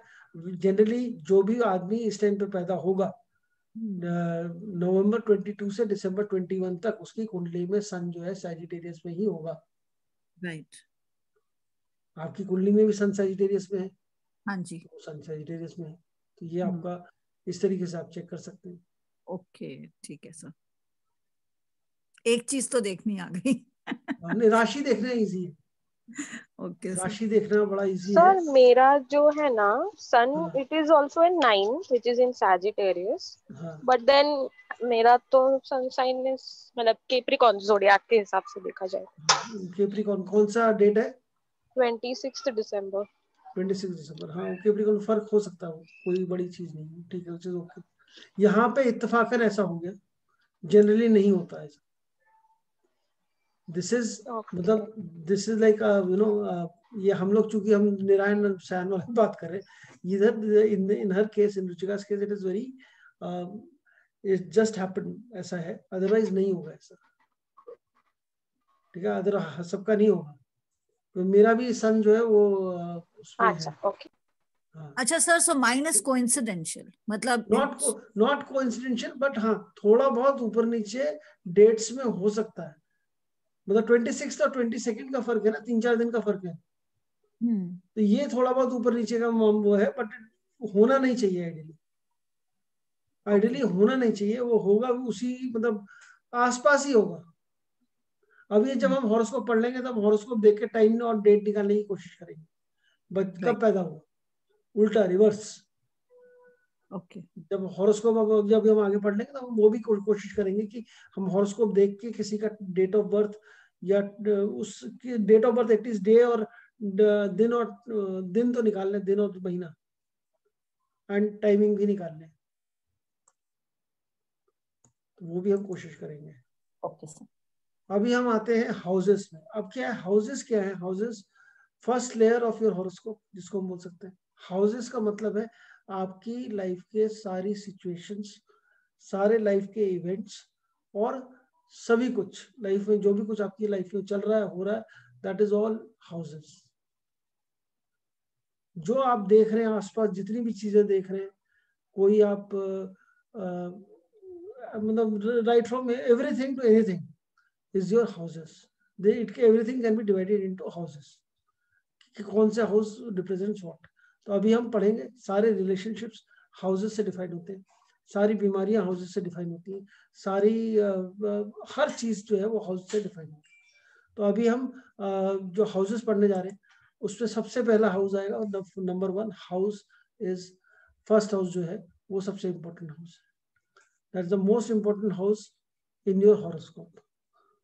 Why we say it is most important house of horoscope? Because it is your birth. आप उस टाइम पे पैदा हुए, और वो that decides the entire tone of the horoscope. पहला हाउस जो है, बहुत सारे इवेंट्स आपके फर्स्ट हाउस से देखे जाते हैं।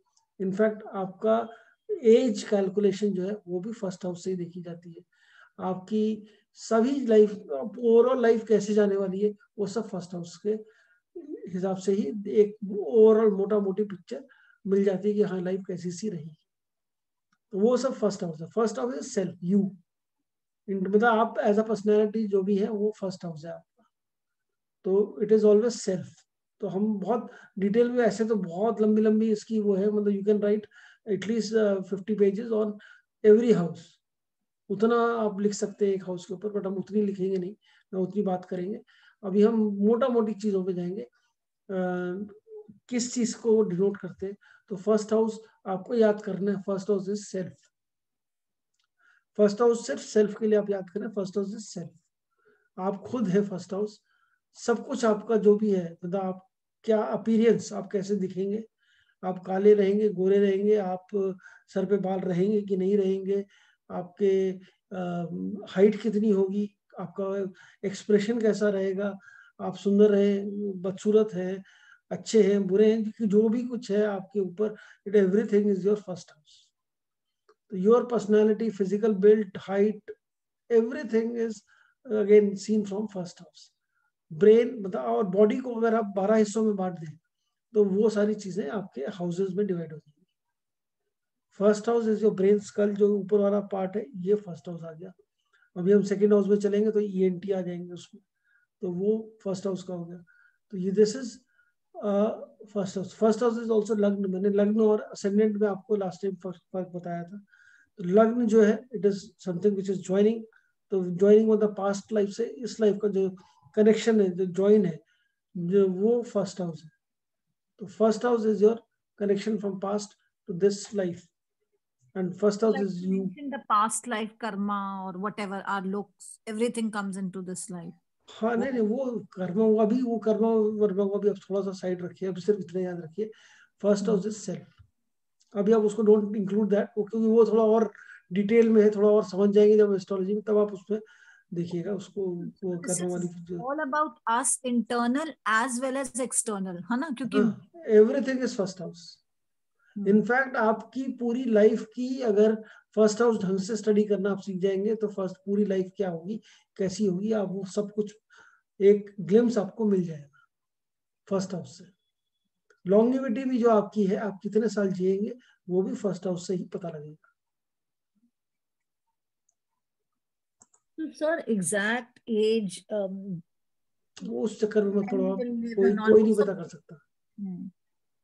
Death is something which no one can predict, ठीक है। Sir, my grandfather predicted and it turned out right for himself. Very good. तो बहुत कम लोग होते हैं जो प्रेडिक्ट कर पाते हैं अपनी डेथ। हाँ, मोटा मोटा आइडिया लग जाता है लोगों को, 60 Written it साल on the जिएगा, paper and 70 जिएगा, हाँ. कितना जिएगा, एक एक आइडिया लग सकता है। That's it. तुम आइडिया का मतलब, अगर आप ज्योतिष के हिसाब से देखें तो 3 किस्म के वो होते हैं, 3 कैटेगरी में डिवाइडेड है, अल्पायु, मध्यम आयु और दीर्घायु।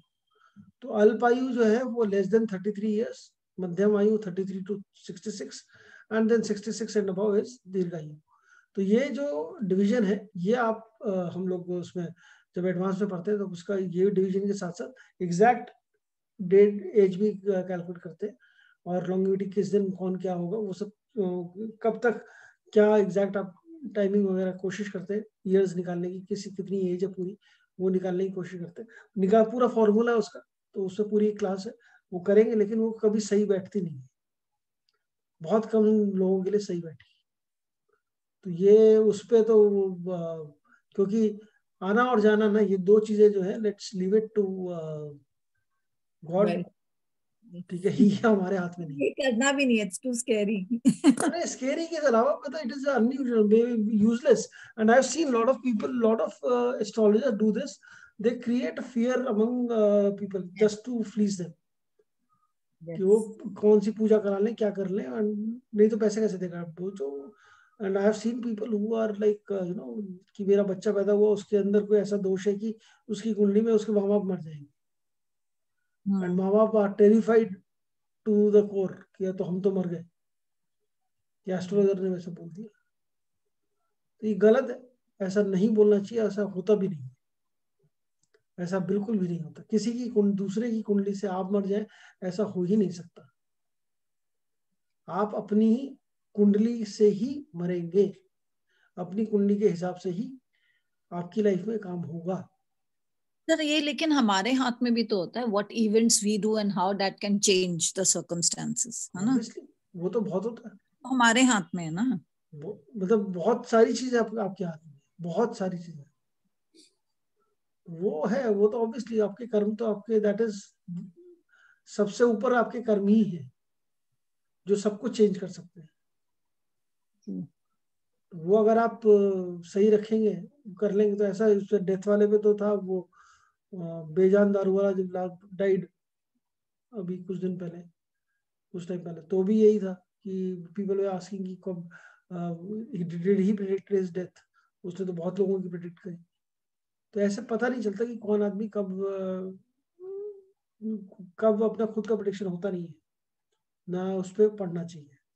बट हाँ, फर्स्ट हाउस इज सेल्फ, इतना ध्यान रखिए, first house is self. Second house, second house को, जैसे हाउसेस को हम हाउसेस बोल रहे हैं, हाउसेस को भाव भी बोला जाता है, हिंदी में उसको भाव बोलते हैं, घर भी बोलते हैं, भाव भी बोलते हैं। तो कुछ भी, दूसरे घर में शनि बैठा है, उच्च होकर बैठा है, यहाँ बैठा है, उधर बैठा है, इस तरीके से लोग यूज करते हैं वर्ड्स। तो वो क्या बोल रहे हैं वो समझने के लिए आपको पता होना चाहिए, भाव बोल रहे हैं या घर बोल रहे हैं, उसका मतलब हाउस है। तो सेकंड हाउस इज धन भाव, विच इज फैमिली। मतलब सेकंड हाउस में क्या क्या चीजें आती है, फैमिली आएगी आपकी, पैसा आएगा आपका, accumulated wealth and accumulated knowledge, ये दोनों चीजें आपकी सेकंड हाउस से देखी जाएंगी। मतलब एक्यूमुलेटेड वेल्थ का मतलब हो गया जो आप पैसा जमा करते हैं अपना, और इजीली लिक्विडेट हो जाएगा। वेल्थ में तो wealth is a bigger term, but wealth में प्रॉपर्टी नहीं आएगी, ऐसी इन्वेस्टमेंट्स नहीं आएंगी जिनको आप लिक्विडेट जल्दी नहीं कर सकते। जो नॉर्मल आपका लिक्विडेशन, बैंक में एफडी पड़ा है, बैंक में पैसा पड़ा है, या बड़े इजीली लिक्विडेट हो जाए कोई भी चीज, वो वाली चीज आपकी सेकेंड हाउस से देखेंगे। प्लस फैमिली देखेंगे, वो भी न्यूक्लियर फैमिली, हस्बैंड वाइफ बच्चे। सर जॉइंट नॉलेज आप बताएंगे, sorry I miss that part. Accumulated wealth and accumulated knowledge, जो भी आपने सीखा आज तक, जो भी चीज आपने नॉलेज आपने गेन करी, वो सारी सेकंड हाउस में। सो फैमिली अगर आपकी देखनी है, आपको अपना पैसा देखना है, तो वो सेकंड हाउस में देखिए। अभी आप अपना सेकंड हाउस मत देखना शुरू करना, या अपना वो मत देखना शुरू कर देना हॉरोस्कोप में क्या है, अभी सिर्फ इसका मतलब समझो। हाँ, वो क्यूरोसिटी उन्होंने अभी नहीं, अभी क्यूरोसिटी को थोड़ा ठंडा रखिए। मैंने कहा ना, अगले वेंसडे के बाद से हम हॉरोस्कोप पे हाथ लगाएंगे, ठीक है? तो अभी हॉरोस्कोप में नहीं घुसना, अभी सिर्फ ये समझना कि सेकंड हाउस का क्या मतलब है, सेकंड हाउस किन किन चीजों को बता रहा है, कौन से हाउस से क्या क्या चीजें और पता लग सकती हैं। और अच्छा, फर्स्ट हाउस में मैंने ऊपर एक लिखा, आप लोगों ने पूछा भी नहीं किसी ने, ये रूल्ड बाय का क्या मतलब है? रूल्ड बाय लिखा है ना, रूल्ड बाय मार्स। हाँ सर, यस। तो रूल्ड बाय मार्स मतलब हर एक चीज का हमारे यहाँ मालिक है, ठीक है? मालिक मतलब the owner of the house, या फर्स्ट हाउस को कौन रूल करेगा, फर्स्ट हाउस किसकी सुनेगा। तो first house is your house of is ruled by Mars. First house जो है वो मार्स को रूल करता है। अब यहीं पे आप लोगों को मैं एक और छोटी सी हिंट दे रहा हूँ। Number 1 is ruled by Mars, तो नंबर 1 मतलब हाउस नंबर 1 ऑल्सो एंड राशि ऑल्सो। तो राशि कौन सी थी नंबर 1? तो एरीज। एरीज। तो Aries is also ruled by Mars. Okay. ठीक है, तो Aries is ruled by Mars. हर एक का मतलब एरीज का रूलर है, एरीज का लॉर्ड है मार्स। तो हाउस लॉर्ड और your sign lord is Mars. Number 1 का जो रूलर है वो मार्स है। तो मार्स ये हो गया। अब नंबर 2 का जो रूलर है वो है वीनस। वीनस। तो से नंबर 2 राशि कौन सी है? टॉरियन। तो टॉरस का भी रूलर मार्स है। हाँ, वो वीनस है। वीनस है। हाँ। टॉरस का रूलर वीनस है एंड टॉरस का लॉर्ड मार्स है और टॉरस का लॉर्ड वीनस है, जो भी आपके। एंड नंबर 2 हाउस का भी लॉर्ड जो है वो वीनस है। कई बार आपने सुना होगा, लोगों ने बोला होगा ये अपने ये फला प्लैनेट जो है, फला ग्रह अपने ही घर में बैठा है। ठीक है, ऐसा लोग बोलते हैं ना, अपने ही घर में बैठा हुआ है।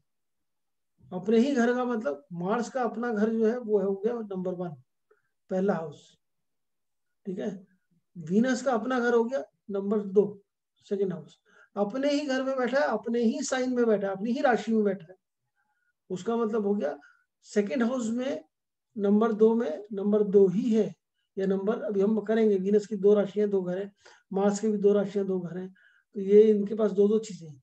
तो ये उनके लॉर्ड कहाँ पर है? तो वीनस अपने घर में बैठा मतलब सेकंड हाउस में बैठा, मार्स अपने घर में बैठा मतलब फर्स्ट हाउस में बैठा। और यही सेम राशियों के ऊपर भी एप्लीकेबल है। Third house. थर्ड हाउस का मतलब हो गया आपका पराक्रम भाव। जो courage which you have in you is your, जो कुछ भी काम करने की करेज, वो आपका थर्ड हाउस में आएगा। ये third house is your siblings का हाउस। जो वर्ड्स कीवर्ड्स हैं, जैसे कीवर्ड्स मैंने बताया, फर्स्ट हाउस का सेल्फ था, सेकंड हाउस का family, accumulated knowledge, accumulated wealth. ये इतना याद रखना आपको। थर्ड हाउस में क्या याद रखना है? सिबलिंग्स, ब्रदर्स सिस्टर्स, ये सारा सिबलिंग्स याद रखनी है आपने। फिर क्या याद रखना है आपने? आपने याद रखना है इसके अंदर आपका मतलब इट इज पड़ोसी का भी है, कम्युनिकेशन का हाउस है, ये शॉर्ट ट्रैवल का हाउस है, आईटी का हाउस है। तो ये 3-4 चीजें याद रखनी है। सिबलिंग्स, नेबर्स, नेबर्स को खैर इतना वो ज्यादा कुछ मतलब वो नेबर्स की प्रेडिक्शन क्या करनी, पहले अपनी कर लें। बट थर्ड हाउस का मतलब हो गया सिबलिंग्स। थर्ड हाउस का मतलब हो गया आपका कम्युनिकेशन, ट्रैवल, शॉर्ट ट्रैवल, छोटा ट्रैवल।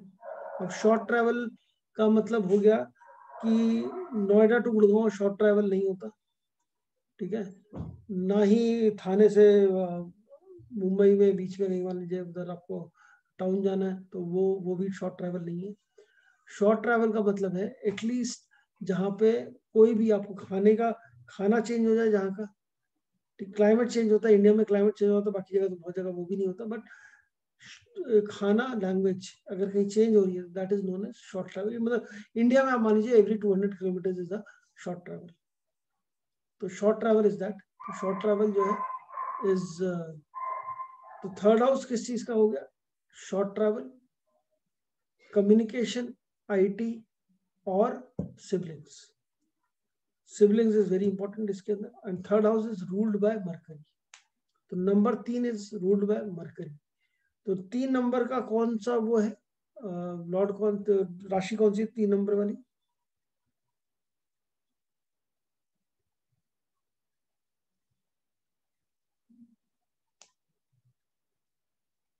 जेमिनी। यार आई थॉट और कोई बोलेगा, इससे मैंने इस बार नहीं बोला। जेमिनी है वैसे। जेमिनी। ठीक है, तो मिथुन राशि उसका भी जो लॉर्ड है वो मरकरी। ठीक है, तो ये दोनों 3 नंबर हाउस, 3 नंबर का Lord mercury. Fourth house. Fourth house again इसको सुख भाव बोला गया। सुख भाव इसलिए बोला गया क्योंकि ये सारी लग्जरीज और कंफर्ट्स इन योर लाइफ उसका हाउस है। एक एंगल, एक तरीका सोचने का ये है इसका कि आपका ये कि लग्जरीज और कंफर्ट्स का हाउस जो है आपका सुख भाव है। क्यों? लग्जरीज और कंफर्ट्स में क्या आया? आपका घर आया, हाउस, प्रॉपर्टी। तो हाउस जो प्रॉपर्टी है, प्रॉपर्टी एंड व्हीकल का जो हाउस है वो फोर्थ हाउस है। ये और दूसरा रीजन ये भी है इसको फोर्थ हाउस बोलने का, सुख भाव बोलने का, कि ये माँ, इट रिप्रेजेंट्स मदर। तो माँ का जो हाउस है वो भी सुख भाव है।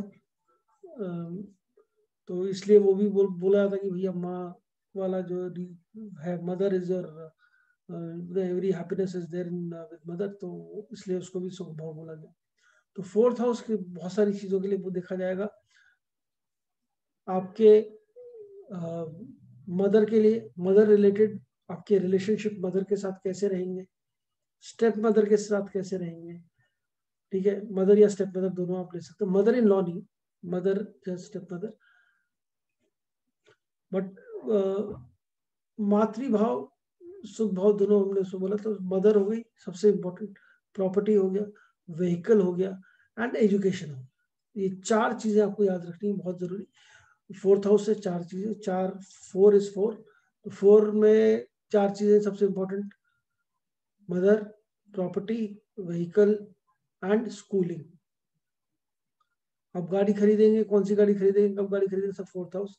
प्रॉपर्टी, कितने घर बनेंगे आपके, कितने घर नहीं बनेंगे आपके, सब fourth house. So everything is fourth house. Can I ask a question? हाँ हाँ सर लाइक देखिए, each house is depicting a lot of several things, है ना? तो अगर आपका एक हाउस स्ट्रॉन्ग आ रहा है, ठीक है, तो इसका मतलब ये है कि बाकी एस्पेक्ट्स भी स्ट्रॉन्ग होंगे। Because see for example in fourth house may be mother relationship is very strong, but education aspect is not strong. ये, हाँ बिल्कुल, ये क्या होता है, ये ऐसे कैसे पता लगेगा? और ये right. अभी आप, हाँ, तो ये इसके लिए एडवांस में आपको समझ में आएगा कि कैसे पता लगेगा। बट हाँ, स्ट्रॉन्ग कैसा है, स्ट्रॉन्ग है कि वीक है, किस कंटेक्स्ट में स्ट्रॉन्ग और वीक आप कह रहे हैं, ठीक है, ये सारी चीज समझनी पड़ेगी। अभी हम करेंगे, अभी हम करते हैं, धीरे धीरे करेंगे। अभी थोड़ा बहुत तो आइडिया लग ही जाएगा कि जो हम बात कर रहे हैं। बट एग्जैक्टली जो है ना, एग्जैक्ट चीज, बिकॉज कोई इवेंट है ना, जैसे कोई इवेंट है, अगर आप गाड़ी खरीदनी है तो उस अकेला फोर्थ हाउस नहीं बताएगा, right.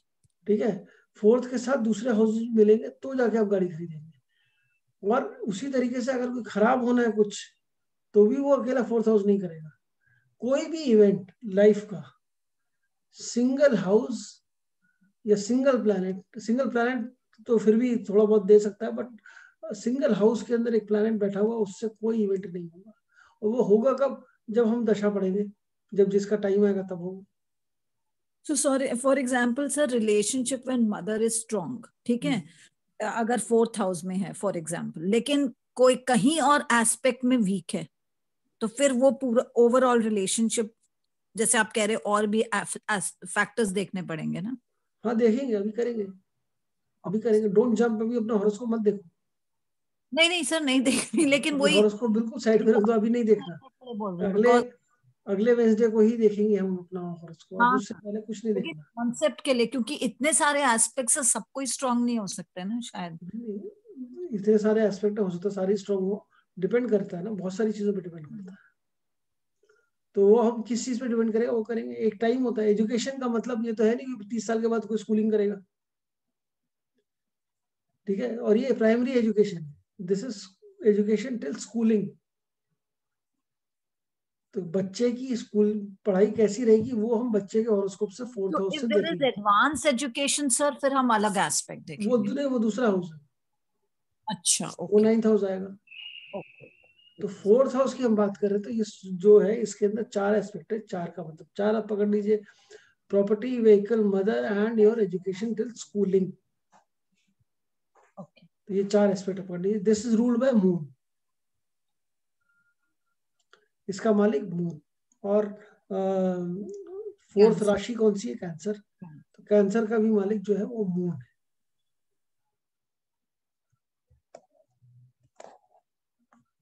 फिर हम आते हैं 5th हाउस पे। 5th हाउस को पुत्र भाव भी बोला गया है, विद्या भाव, बुद्धि भाव, मतलब इंटेलिजेंस का हाउस है 5th हाउस, और प्रोजेनी का हाउस है। बच्चा होगा कि नहीं होगा, बच्चा कैसा होगा, बच्चा कितने बच्चे होंगे, all that things are seen from 5th house. 5th house is also seen as, और इनमें मैं आपको बीमारियों की बातें नहीं कर रहा, कौन कौन सी बीमारियां होंगी, बीमारियों की आप बता, अगर आपको किस पार्ट को कहते हैं, जैसे 2nd हाउस पे अगर हम जाएंगे तो ENT आता है, मैंने बताया। 1st house is skull, 2nd house is ENT, जो भी थ्रोट और आपका स्पीच और वो सब है। 3rd हाउस इज स्पीच, बोलने का, जो वो कितना आप speech communication, communication comes under 3rd house, तो स्पीच और ये शोल्डर्स तक 3rd हाउस आ गया। 4th हाउस उससे नीचे आ गया, and 5th house is your again your liver, तो लंग्स वगैरह और ये सारा जो पार्ट है बॉडी का, ये सब 4th हाउस में आया, हार्ट वार्ट ये सब 4th उसमें आ गया। एंड देन 5th हाउस में आपका लिवर आ गया, लिवर, पैनक्रियाज और ये सारी चीजें। तो ये प्लस तो ये बॉडी पार्ट्स आप कर सकते हैं। तो किस बॉडी की कैसी इलनेस होनी है, ये कौन सा बॉडी पार्ट स्ट्रॉन्ग रहेगा, ये भी उन्हीं हाउसेस से ही देखते हैं। किस हाउस का इलनेस आने वाला है, क्या कहाँ पे बीमारी पड़ेगी, नहीं पड़ेगी, क्या क्रॉनिक इलनेस है कि नहीं है, वो सब चीजें। तो ये बॉडी पार्ट्स वो सिग्निफाई करेंगे। This is again very, medical astrology is again a very in depth study. But होता क्या है ना, स्टडी को उसी को मौका मिलता है जिसकी की पूछ होती है। अब मेडिकल एस्ट्रोलॉजी की कोई इतना मतलब कोई एस्ट्रोलॉजर के पास जाके अपनी हेल्थ नहीं पूछता। अब वो health is a last topic to be discussed and probably the last thing somebody would ask you, and या फिर कोई आदमी डेथ बेड पे है तो उसके बारे में पूछेंगे एस्ट्रोलॉजी के अंदर, specially if you are visiting an astrologer. Otherwise जो चीजें हैं इसमें जो एस्ट्रोलॉजी के अंदर जो आएंगी मेन, करियर, रिलेशनशिप्स, ये दो सबसे बड़े सवाल हैं जो सब लोग पूछते हैं। एस्ट्रोलॉजर के पास जाएंगे तो बच्चे भी पूछते हैं, बच्चा होगा कि नहीं होगा, कितने बच्चे होंगे, क्या है, तो वो सब चीजें। That is again seen from 5th house. तो 5th हाउस किस चीज का है, पुत्र भाव, मतलब 5th house is about progeny. आप प्रोजेनी याद रखिएगा, आप इंटेलिजेंस याद रखिए, इंटेलिजेंस क्या है, आप उसमें स्पिरिचुअलिटी याद रखिए, लव, स्पेकुलेशन, इन सब का है। तो लव, 5 चीजें याद रखनी 5th हाउस में, 5 चीजें याद रख ली। 5 कौन कौन सी हो गई, स्पिरिचुअलिटी हो गई, प्रोजेनी हो गई, इंटेलिजेंस हो गया, लव हो गया, एंड स्पेकुलेशन हो गया। So love could be anything, love is again love of any kind. तो व्हेन वी से लव ऑफ एनी काइंड, मतलब love of platonic love between a mother and a child, or any platonic relationship, or it could be a physical, और जो आपका girlfriend boyfriend वाला जो वो है, वो पॉसिबिलिटी है, वो वाला भी लव हो सकता है। सो 5th house is for these 5 things. Sir 1 minute आप रिपीट करेंगे, you said progeny, love, spirituality, speculations, जुआ खेलना कि नहीं खोलना, ठीक है, and intelligence. Right, intelligence, speculation, कितना दिमाग, कितना बच्चे के अंदर। तो प्रोजेनी की बात करते हैं, प्रोजेनी बहुत बड़ा टॉपिक है, चाइल्ड बर्थ, तो वो चाइल्ड के रिलेटेड सारी चीजें होंगी उसके अंदर, ठीक है। अच्छा, and it is ruled by sun. तो सन 5वां साइन कौन सा है, 5वां साइन कौन सा है, लियो सर। हाँ, तो लियो इज ऑल्सो रूल्ड बाय सन। अब हम आ गए 6th हाउस में। 6th हाउस में 6 चीजें याद नहीं करनी है आपने। 6th हाउस में सिर्फ 4 या 3 चीजें सबसे बड़ी इंपॉर्टेंट है, जो 6ठा हाउस माना जाता है। अभी तक सारे अच्छे हाउस चल रहे थे, गुड हाउसेस, कोई प्रॉब्लम नहीं थी। अब जो हाउस खराब आया वो आया 6ठा हाउस, पहला हाउस खराब आया, जिसमें की है, जिसको हम बोलते हैं, उसमें आप ध्यान, उसमें सिर्फ एक हिंदी में याद करने में आसानी रहती है, ऋण, रोग, शत्रु। ऋण, रोग, शत्रु मतलब which is debt, illness, and your disease, death and illness.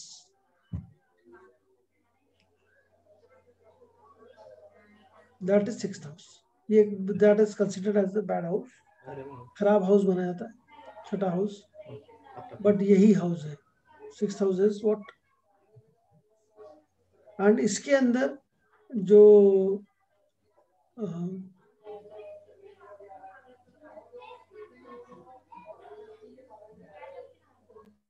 जो अच्छी चीज है इसके अंदर, जो इम्पोर्टेंट चीज है, जो वेरी इंपॉर्टेंट चीज, वो है आपकी नौकरी, जॉब, जॉब, सबॉर्डिनेट्स, सर्वेंट्स, ये सारे भी 6th हाउस से देखते हैं। 6th हाउस में ऋण, द इलनेस, डेड, 6 चीजें पकड़ लेते हैं, 6 6th हाउस में। चलो 7th हाउस में उतनी नहीं है, बाद में फिर हम कम करते चलेंगे। 6 में ऋण, रोग, शत्रु हो गया है, मतलब जो आपका डेट, इलनेस एंड डिजीज, बीमारी, सारी बीमारी का घर है ये 6ठा हाउस, तो बीमारी, और बॉडी पार्ट में भी जो है स्मॉल इंटेस्टाइन को डिपेक्ट करता है, तो आधी से ज्यादा बीमारियां हमारी स्मॉल इंटेस्टाइन रिलेटेड ही होती हैं। वहां गड़बड़ शुरू होगी तो सारी बॉडी में बीमारी शुरू होगी। तो small intestine is what this 6th house is. And बाकी इसमें अगर हम 6 चीजें करेंगे तो ऋण, रोग, शत्रु, जॉब, सर्वेंट्स, ये 5-6 चीजें 6th हाउस में आ गई। इनको देखना है तो हम 6th हाउस को देखेंगे। 6th हाउस का रूलर कौन है? मरकरी। 6th हाउस साइन कौन सा है? 6th साइन वर्गो। तो वर्गो का भी रूलर मरकरी, 6th हाउस का भी रूलर मरकरी। मरकरी के पास 2 हाउस हो गए अभी, 3rd house and 6th house, 3rd sign and 6th sign. Mercury is lord of 3rd sign and 6th sign. Lord of कह सकते हैं, रूल बाय कह सकते हैं आप उनका, 3rd Lord, 4th Lord, this is उसका लॉर्ड है हाउस का। तो इसमें very important house in terms of astrology. जो खराब चीजें हैं, खराब वाला हाउस है, अच्छी बात नहीं, खराब मतलब जितनी प्रॉब्लम्स हैं वो ये 6th हाउस में काफी हद तक कवर होती है। फिर हम आते हैं में एक क्वेश्चन था। हाँ एक देखिए इसमें लिखा है मिटर्नल अंकल।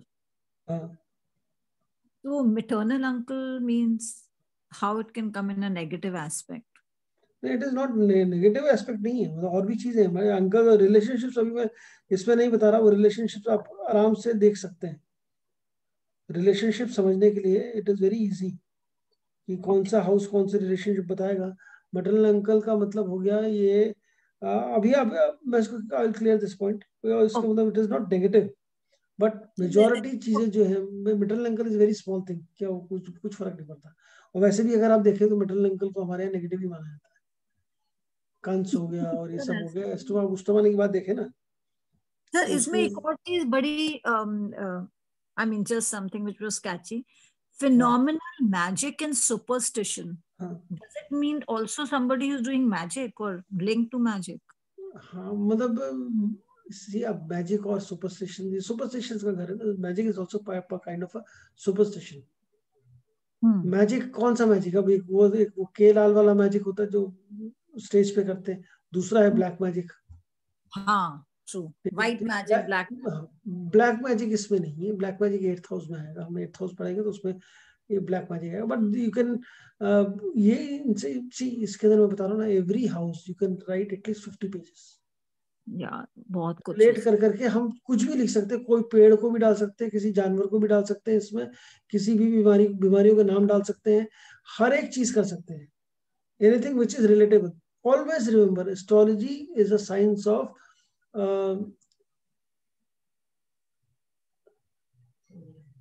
सिमिलैरिटीज।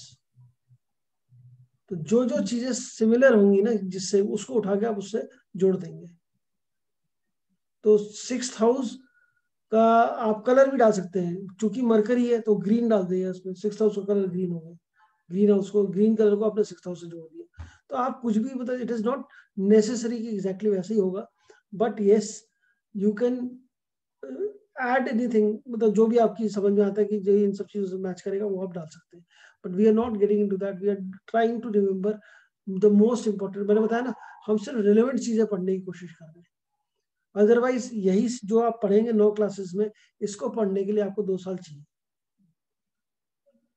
फिर आप डिटेल में पढ़ते रहिए, जितना मर्जी डिटेल में पढ़िए, बट रेलेवेंट क्या है, हम रेलेवेंसी के हिसाब से काम कर रहे हैं। रेलेवेंट जो है वो रेलेवेंट है 6 चीजें हमने जो बात करी अभी 6th हाउस की, ऋण रोग शत्रु, जॉब नौकरी, आपकी नौकरी करना जो है, जब कोई आदमी नौकरी करेगा कि नहीं करेगा, नौकरी करेगा या बिजनेस करेगा, ये सब छठे हाउस, नौकरी है तो छठा हाउस देखेंगे हम, 6th house, and then your subordinates and your servants, ये छठे हाउस से हम देखते हैं।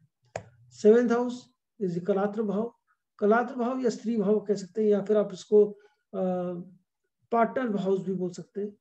स्पाउस है बेसिकली, स्पाउस आपका स्पाउस है वो इस पे आएगा, लव आएगा इसके अंदर, मैरिज आएगा, बेसिकली मैरिज आएगा, love is 5th house, marriage आप कह सकते हैं, marriage is 7th house, married life कैसी रहेगी आपकी, आपका पार्टनर कैसा रहेगा, सब कुछ, आपकी फिजिकल लाइफ कैसी रहेगी, आपका अफेयर कैसा रहेगा, सब चीजें जितने हर तरीके के अफेयर, दोनों साइड हो, वन साइड हो, एक्स्ट्रा मैरिटल हो, किसी भी तरीके का affair, that is all scene from 7th house.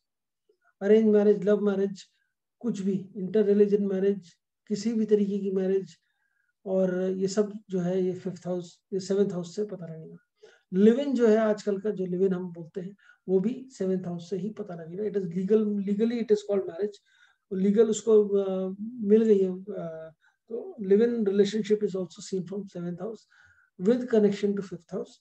तो ये लव मैरिजेस की तरह वो देखा जाता है। लिव इन मोस्ट नाउ मतलब nowadays it is generally compared to love marriages only। तो ये सारी चीजें देखी जाएंगी, marriage related, your spouse related, your personal life related, relationship basically related with your spouse is seen from 7th house। In terms of business, and it is also known 6th house तो job के लिए, 7th house है business के लिए। 7th house business बताएगा पूरा का पूरा, क्या बिजनेस करेंगे आप, क्या नहीं करेंगे। And in females it will show basically all, and it is basically reproduction, मतलब आपका reproductive organs और इन सब चीजों पे 7th हाउस को हमें देखना पड़ेगा। 7th house is again ruled by Venus। Venus is lord of 7th house and Venus is lord of 2nd house and 2nd sign and 7th sign। तो लिब्रा का लॉर्ड भी 7th का Venus ही है, and 7th house is therefore known for all these things। 7 चीजें याद करी होती है। लव मतलब मैरिज रिलेशनशिप आप कह सकते हो, marriage relationship, spouse is seen from 7th house. तभी कभी देखेंगे अगर 7th हाउस बहुत अच्छा है आपका, अच्छा मतलब 7th हाउस में अच्छा प्लैनेट बैठा हुआ, कोई शुभ प्लैनेट बैठा हुआ कोई अच्छा है, तो लोग बोलते हैं आपकी होने वाली, आपकी जो भी वाइफ होगी, जो भी स्पाउस होगा वो बहुत अच्छा होगा। अलग अलग तरीके से देखा जाता है, वो हम बात करेंगे जब प्लैनेट्स पढ़ लेंगे उसके बाद। बट अभी जो है, अभी 7th हाउस आपको याद रखना, स्पाउस एंड बिजनेस। तो स्पाउस से रिलेटेड सारी चीजें आ गई, लव मैरिज आ गई, अरेंज मैरिज आ गई, मैरिज मैरिटल स्टेटस आ गया, लव अफेयर्स आ गए, सब चीजें आ गई। एंड बिजनेस मतलब बिजनेस, जो आप बिजनेस करेंगे, एंड पार्टनरशिप्स, आपकी पार्टनरशिप कैसी रहेगी किसी के साथ भी, वो सारी चीजें हम 7th हाउस से ही देखेंगे। पार्टनरशिप पर्सनल भी हो सकती है, प्रोफेशनल, दोनों ही लेवल पे partnership is seen from 7th house and it is ruled by Venus. अभी तक कोई क्वेश्चन, एनी हाउसेस का मतलब समझ में आ रहा है किसी को, क्या है हाउसेस, क्यों बात कर रहे हैं, क्या है हाउसेस की कहानी? Yes sir. क्योंकि हमें देखना है चीजें, हमें देखनी है कि हम कैसे इस पे काम करेंगे। हाउसेस मतलब कैसे हम हॉरोस्कोप देखेंगे, तो every house has to represent something, वो चीज पढ़ रहे हैं। Then comes the 8th house, again a bad house. अभी हमारी कुंडली में सारे हाउस अच्छे हैं, 3 हाउस थोड़े से गड़बड़ माने जाते हैं, 6th 8th and 12th। 6th house हमने देखा सारे बुरी चीजें जो थी, मतलब ऋण रोग शत्रु टाइप की जो चीजें हैं, ये सारा हमारा वो 6th हाउस देता है। 8th हाउस थोड़ा सा और वो है, 8th हाउस जो है लॉन्गिविटी का हाउस हम बोलते हैं इसको। 8th house is for longevity और डेथ का हम बोल सकते हैं। 8th house is house of suffering, chronic illness, ठीक है। स्ट्रेस का आपका है, इन लॉस का है, तब इन लॉस से स्ट्रेस है आपको, तो मतलब कोई 8th हाउस आप अपना चेक करें, तो स्ट्रेस का भी हाउस 8th हाउस है और इन लॉस का हाउस भी आपका 8th हाउस है। और मतलब basically everything which is hidden, छुपी हुई चीजें जितनी है ना, जो रहस्यमय चीजें जिसको बोलते हैं, सीक्रेट चीजें जिसको बोलते हैं, सीक्रेसी वाला, वो सारा चीज 8th हाउस का ही है। तो 8th house is very important for us, for people in this kind of a profession which we are studying occult वालों के लिए 8th house plays a very important role, क्योंकि 8th हाउस आपका ऐसा है, वो इट विल डिसाइड कि आप किस टाइप का प्रोफेशन आप लेंगे, मतलब ये ऑकल्ट में आपका ध्यान कितना हो, ऑकल्ट आप करेंगे। तो आज की डेट में आप लोग पढ़ रहे हैं, I am sure 8th house सभी का कहीं ना कहीं इसमें एक्टिव है। कैसे एक्टिव है हम आगे बात करेंगे, किस तरीके से हम उसकी एक्टिवनेस को देखते हैं। And 8th house is again your imprisonment, disease, clandestine, हाँ जो भी छुपे हुए काम करते हैं आप, लॉस प्रॉपर्टीज, इविल डीड्स, हाँ सब ये, दिस इज ऑल मतलब anything which causes problem, a deeper problem which is risk to death, वो वाली सारी चीजें 8th हाउस से देखते हैं। 8th house is again longevity, occult का स्टडी, सीक्रेसी, सफरिंग्स, किसी भी तरीके की सफरिंग है वो suffering is through 8th house. Sir यहाँ अनएर्नड इनकम का मतलब क्या है? हाँ, लेगेसी, अनअर्न्ड इनकम का मतलब है लेगेसी। ये भी बहुत इंपॉर्टेंट पॉइंट है इसका 8th हाउस का। आपको लेगेसी क्या है, लेगेसी कब मिलेगी आपको, जब कोई मरेगा या आपका नुकसान होगा। भाई इंश्योरेंस का पैसा लेगेसी है, बट इंश्योरेंस का पैसा कब मिला, मतलब जब आपके मान लीजिए कोई नियर एंड डियर मरा, उसको पैसा आपको मिल गया, उस पैसे का आप क्या करोगे। लेगेसी मतलब जो आपको एंसेस्ट्रल प्रॉपर्टी मिली वो लेगेसी, दहेज मिला, डाउरी। अगर ये हाउस स्ट्रांग होगा तो पैसा मिलेगा, लेकिन at the cost of losing a loved one और समथिंग, है ना? Not necessarily losing a loved one, you don't even love you, somebody died in your Yes. village, ठीक है, उसका आपको हिस्सा मिल गया, उसको कट कटा के आपको कुछ पैसे मिल गए, जो भी था बंटवारे में पैसे मिल गए, तो कौन सा वो दहेज के पैसे, दहेज तो लेगेसी अनअर्न्ड इनकम ही है ना। My God. तो dowry is again the dowry will also come in this unearned income, insurance, dowry, corruption का पैसा, ये सारा पैसा जो है ये सब 8th हाउस की है। मतलब 8th हाउस में अगर 8th हाउस का गेन दिखता है कभी, तो उसका मतलब ये है कि हाँ ये सारी चीजें आपको मिलने के चांसेस हैं। बट जैसे मैंने बोला 3 हाउसेस खराब हैं, 3 हाउसेस प्रॉब्लम क्रिएट करते हैं हमारे लाइफ में। जो प्रॉब्लमेटिक चीजें हैं वो 6th हाउस, 8th हाउस और 12th हाउस, उससे पता लगेगा। बट सिर्फ प्रॉब्लमेटिक नहीं, हमारे लिए बड़ा अच्छा है। क्यों, हमारा अगर 8th हाउस स्ट्रांग होगा या 8th हाउस अभी एक्टिव होगा इस टाइप पर, इसका मतलब ये है कि हम अभी ऑकल्ट में ध्यान दे रहे हैं, ऑकल्ट पढ़ रहे हैं, और हम कहीं ना कहीं हमारी लाइफ में 8th हाउस का बहुत इंपॉर्टेंट रोल रहेगा आने वाले टाइम में भी। And therefore that is the reason why everybody is studying now. ये जो पढ़ रहे हैं वो हम बाद में पढ़ेंगे, दशाओं में जब पढ़ेंगे कि कौन सा प्लैनेट है, क्या चीज़ है, प्लैनेट्स पे आएंगे तब हम करेंगे। तो ये हाउसेस जो है, ये हाउसेस बहुत इंपॉर्टेंट है। और 8th हाउस का लॉर्ड है Mars, 1st and 8th house का लॉर्ड मार्स। और 8th साइन कौन सा है, स्कॉर्पियन, तो स्कॉर्पियन का लॉर्ड भी मार्स है। स्कॉर्पियो का लॉर्ड भी मार्स, 8th हाउस का लॉर्ड भी मार्स, एंड सब इन सभी चीजों को। तो अभी हम एक काम करते हैं, will just do a quick revision, बाकी 4 हाउसेस हम नेक्स्ट क्लास में पढ़ेंगे। Will do a quick revision. First house किसका था, what does first house tell, self. Self, उतना ही काफी है। सेल्फ का मतलब आप समझ लो कि क्या है, आपको पता होना चाहिए। सेल्फ मतलब एवरीथिंग अबाउट यू, ठीक है। सेकंड हाउस, धन भाव, फैमिली के बारे में। 2 चीजें हैं। सेकंड हाउस मतलब 2 चीजें पकड़ सकते हैं, family and accumulated wealth, accumulated knowledge.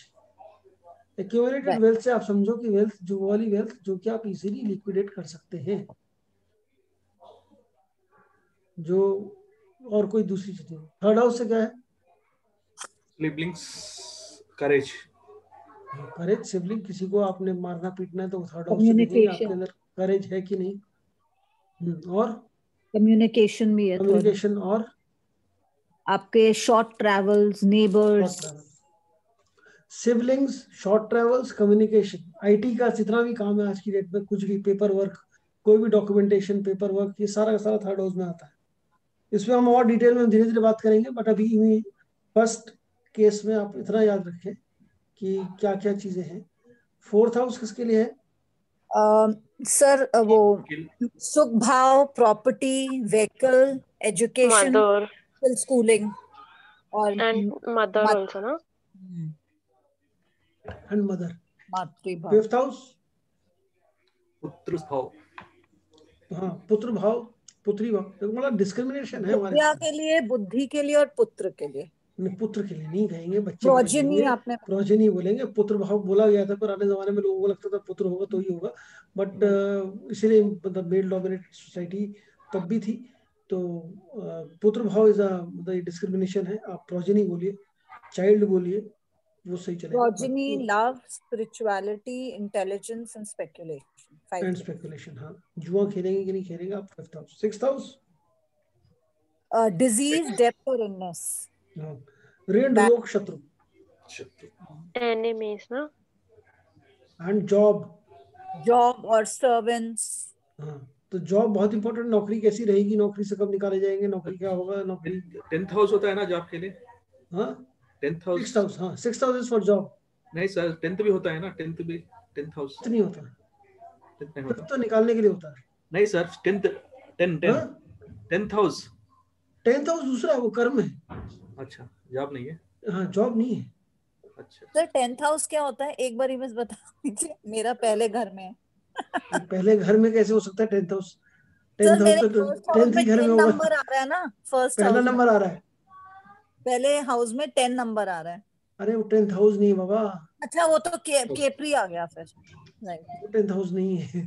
Confuse okay. मत हो, इसीलिए डोंट डोंट थिंक कि राजधानी में नहीं बैठना, भी आराम से धीरे धीरे स्लो एंड। जितना आप पढ़ रहे हो, जितना मैं पढ़ा रहा हूँ, मैं आपको सारा पढ़ा दूंगा, आप टेंशन मत लो। कुछ भी ऐसा नहीं रहेगा आपको नहीं है। थोड़ा सा अपनी एक्साइटमेंट को कंट्रोल, थोड़ा सा। Okay okay. ठीक है, अभी 10th हाउस में डोंट जा। अभी मैं वही बोल रहा हूँ ना, एक एक करके जो नंबर्स लिखे हैं वो नंबर याद करने, क्योंकि वो राशियां हैं। ठीक है, और ये राइट। हाउसेस जो है ये इनविजिबल नंबर्स हैं। अभी इसको नेक्स्ट क्लास में हम करेंगे, तो मैं आपको पूछूंगा कौन से हाउस में कौन सा राशि है, कौन से हाउस में कौन सा वो है, तो वो आपको बताना पड़ेगा। हम्म।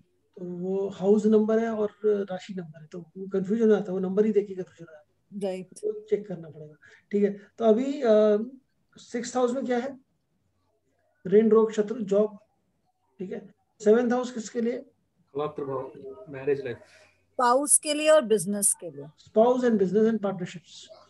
हम्म। ठीक है, seventh house is for spouse, business and partnership. Partnership. Eighth house, death. Longevity, death. Occult का हाउस है, बैड हाउस है। ऑकल्ट का हाउस है, सफरिंग्स का हाउस है, मनी। और हाँ अनअर्न्ड इनकम का हाउस है, एंड इनकम, लेगेसी। लेगेसी का हाउस है। और इसके अंदर एक और चीज है, ये लार्ज इंटेस्टाइन का हाउस है, क्रॉनिक इलनेस का हाउस है। एक है illness which is from sixth house, एक है क्रॉनिक इलनेस, मतलब डायबिटीज हो रही है आपको, जिसकी दवाई। क्रॉनिक इलनेस मतलब जिसका मेडिकेशन बहुत लंबा चले, दैट इज क्रॉनिक। तो eighth house is chronic illness. अच्छा, अब इनके लॉर्ड्स कौन कौन से थे? फर्स्ट हाउस का लॉर्ड कौन सा है? मार्स।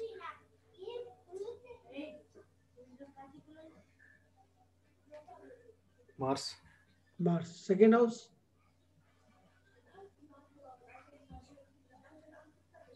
ये मार्स जो है ना, नंबर्स के भी वही है, समझ लीजिए। फर्स्ट पता है एरीज, एरीज का लॉर्ड भी मार्स है। सेकेंड का वीनस। सर ये ट्रिक क्वेश्चन है, ये याद करना वीनस, पड़ेगा। ये तो याद ही करना पड़ेगा, इसलिए तो मैं बार बार रिवाइज करा रहा हूँ एक ही चीज। ये तो बेसिक्स है, इसीलिए बार बार मैं इसको पूछ पूछ के रिवाइज कर रहा हूँ। मैं खुद आपको ऐसे रिवाइज करा रहा हूँ, कर लो, आपके ऊपर नहीं छोड़ रहा। आगे समझ ही नहीं आएगा फिर कुछ। हम लोग ऑलरेडी जो ये कोर्स है ऑलरेडी रेलेवेंसी के हिसाब से है, और बहुत ही कंसाइज, और बहुत ही मतलब बहुत फास्ट है। इसमें और ज्यादा स्पीड ऐड करने की कोशिश ना करें। जितना सिखाया जा रहा है उसको पहले पूरा एक एक याद करते चले। तो second house is again Venus, second sign is also Venus, which is Taurus का भी लॉर्ड वीनस है। थर्ड का लॉर्ड कौन है? जेमिनी का लॉर्ड कौन है? Mercury. मरकरी। फोर्थ का Moon. मून। फिफ्थ का Sun. सन। दो ही प्लैनेट है जिनके एक एक लॉर्ड है, मतलब जिनको कोई एक ही वो मिला है, which is Sun and Moon. Rahu Ketu को कुछ नहीं मिला, उनको निकाल दिया बाहर, इन्होंने कुछ नहीं दिया। बाकी सारे प्लैनेट्स के पास दो दो साइंस है, दो दो हाउसेस। सारे प्लैनेट कौन से बचे? Venus, mercury, Mars, Jupiter, Saturn. 5। तो 5 प्लैनेट्स के पास दो दो हाउसेस, दो दो साइंस है। और राहु केतु के पास कुछ भी नहीं है। और सन और मून के पास एक ही। 6th हाउस किसके पास? 6th हाउस किसका लॉर्ड है? 6th का लॉर्ड So कौन है? Mercury again. अगेन है ना? मरकरी। 7th का Venus. वीनस। 8th का Mars. मार्स। तो ये सारी चीजें आपको याद करनी है। सर ये नेक्स्ट याद क्लास में किए, फिर, नोट्स लिखे हैं। हाँ नेक्स्ट में फिर से नहीं याद, मतलब ये बैठ जाए दिमाग में। मैं will keep revising this. Next class में will begin with this only, will finish all the houses and will begin with signs और planets. Sign will begin with signs. राशियां समझने की कोशिश करेंगे, राशियां कैसी होती है, उनका क्या मतलब। इसका नोट्स मिलेगा सर अभी? हाँ नोट्स मिलेगा। नोट्स से ज्यादा आप जो देख रहे हैं नोट्स तो मैं भेज दूंगा। नोट्स की कोई प्रॉब्लम नहीं, नोट्स आपको सारे मिल जाएंगे। आप ध्यान देके समझने की कोशिश करें, और उसको थोड़े थोड़े 4-4 चीजें, 5-5 चीजें भी याद कर रहे हैं ना, तो भी काफी है। मैंने उतना ही याद करवाया, ज्यादा दिया भी नहीं। ओके। ठीक है, मैं नोट्स भेज दूंगा, नॉट अ प्रॉब्लम। ठीक है जी, तो फिर सर मिलते हैं बुक्स के फ्राइडे को। रेफरेंस भी आप बता रहे थे ना कि बुक के, मतलब we won't take immediately but basic हाँ एस्ट्रोलॉजी रिलेटेड। बेसिक, हाँ वो मैं बता दूंगा आपको बुक्स। आप उसकी वो फिक्र ना करें। आप जितना पढ़ रहे हैं पहले उसी पे ध्यान दें। मैं आपको पीडीएफ भेज दूंगा बुक्स। Okay sir. ठीक है जी, चलिए फिर मिलते हैं। Happy new year everyone. कल सर मिलते हैप्पी न्यू हैं। Year and now our happy class new on first year. ना, हाँ 1 डे ऑफ द जनवरी को ईयर। क्लास होगा। ठीक है, फ्राइडे को। Right. Okay, okay happy okay new year. Bye. Happy new year, bye. Bye.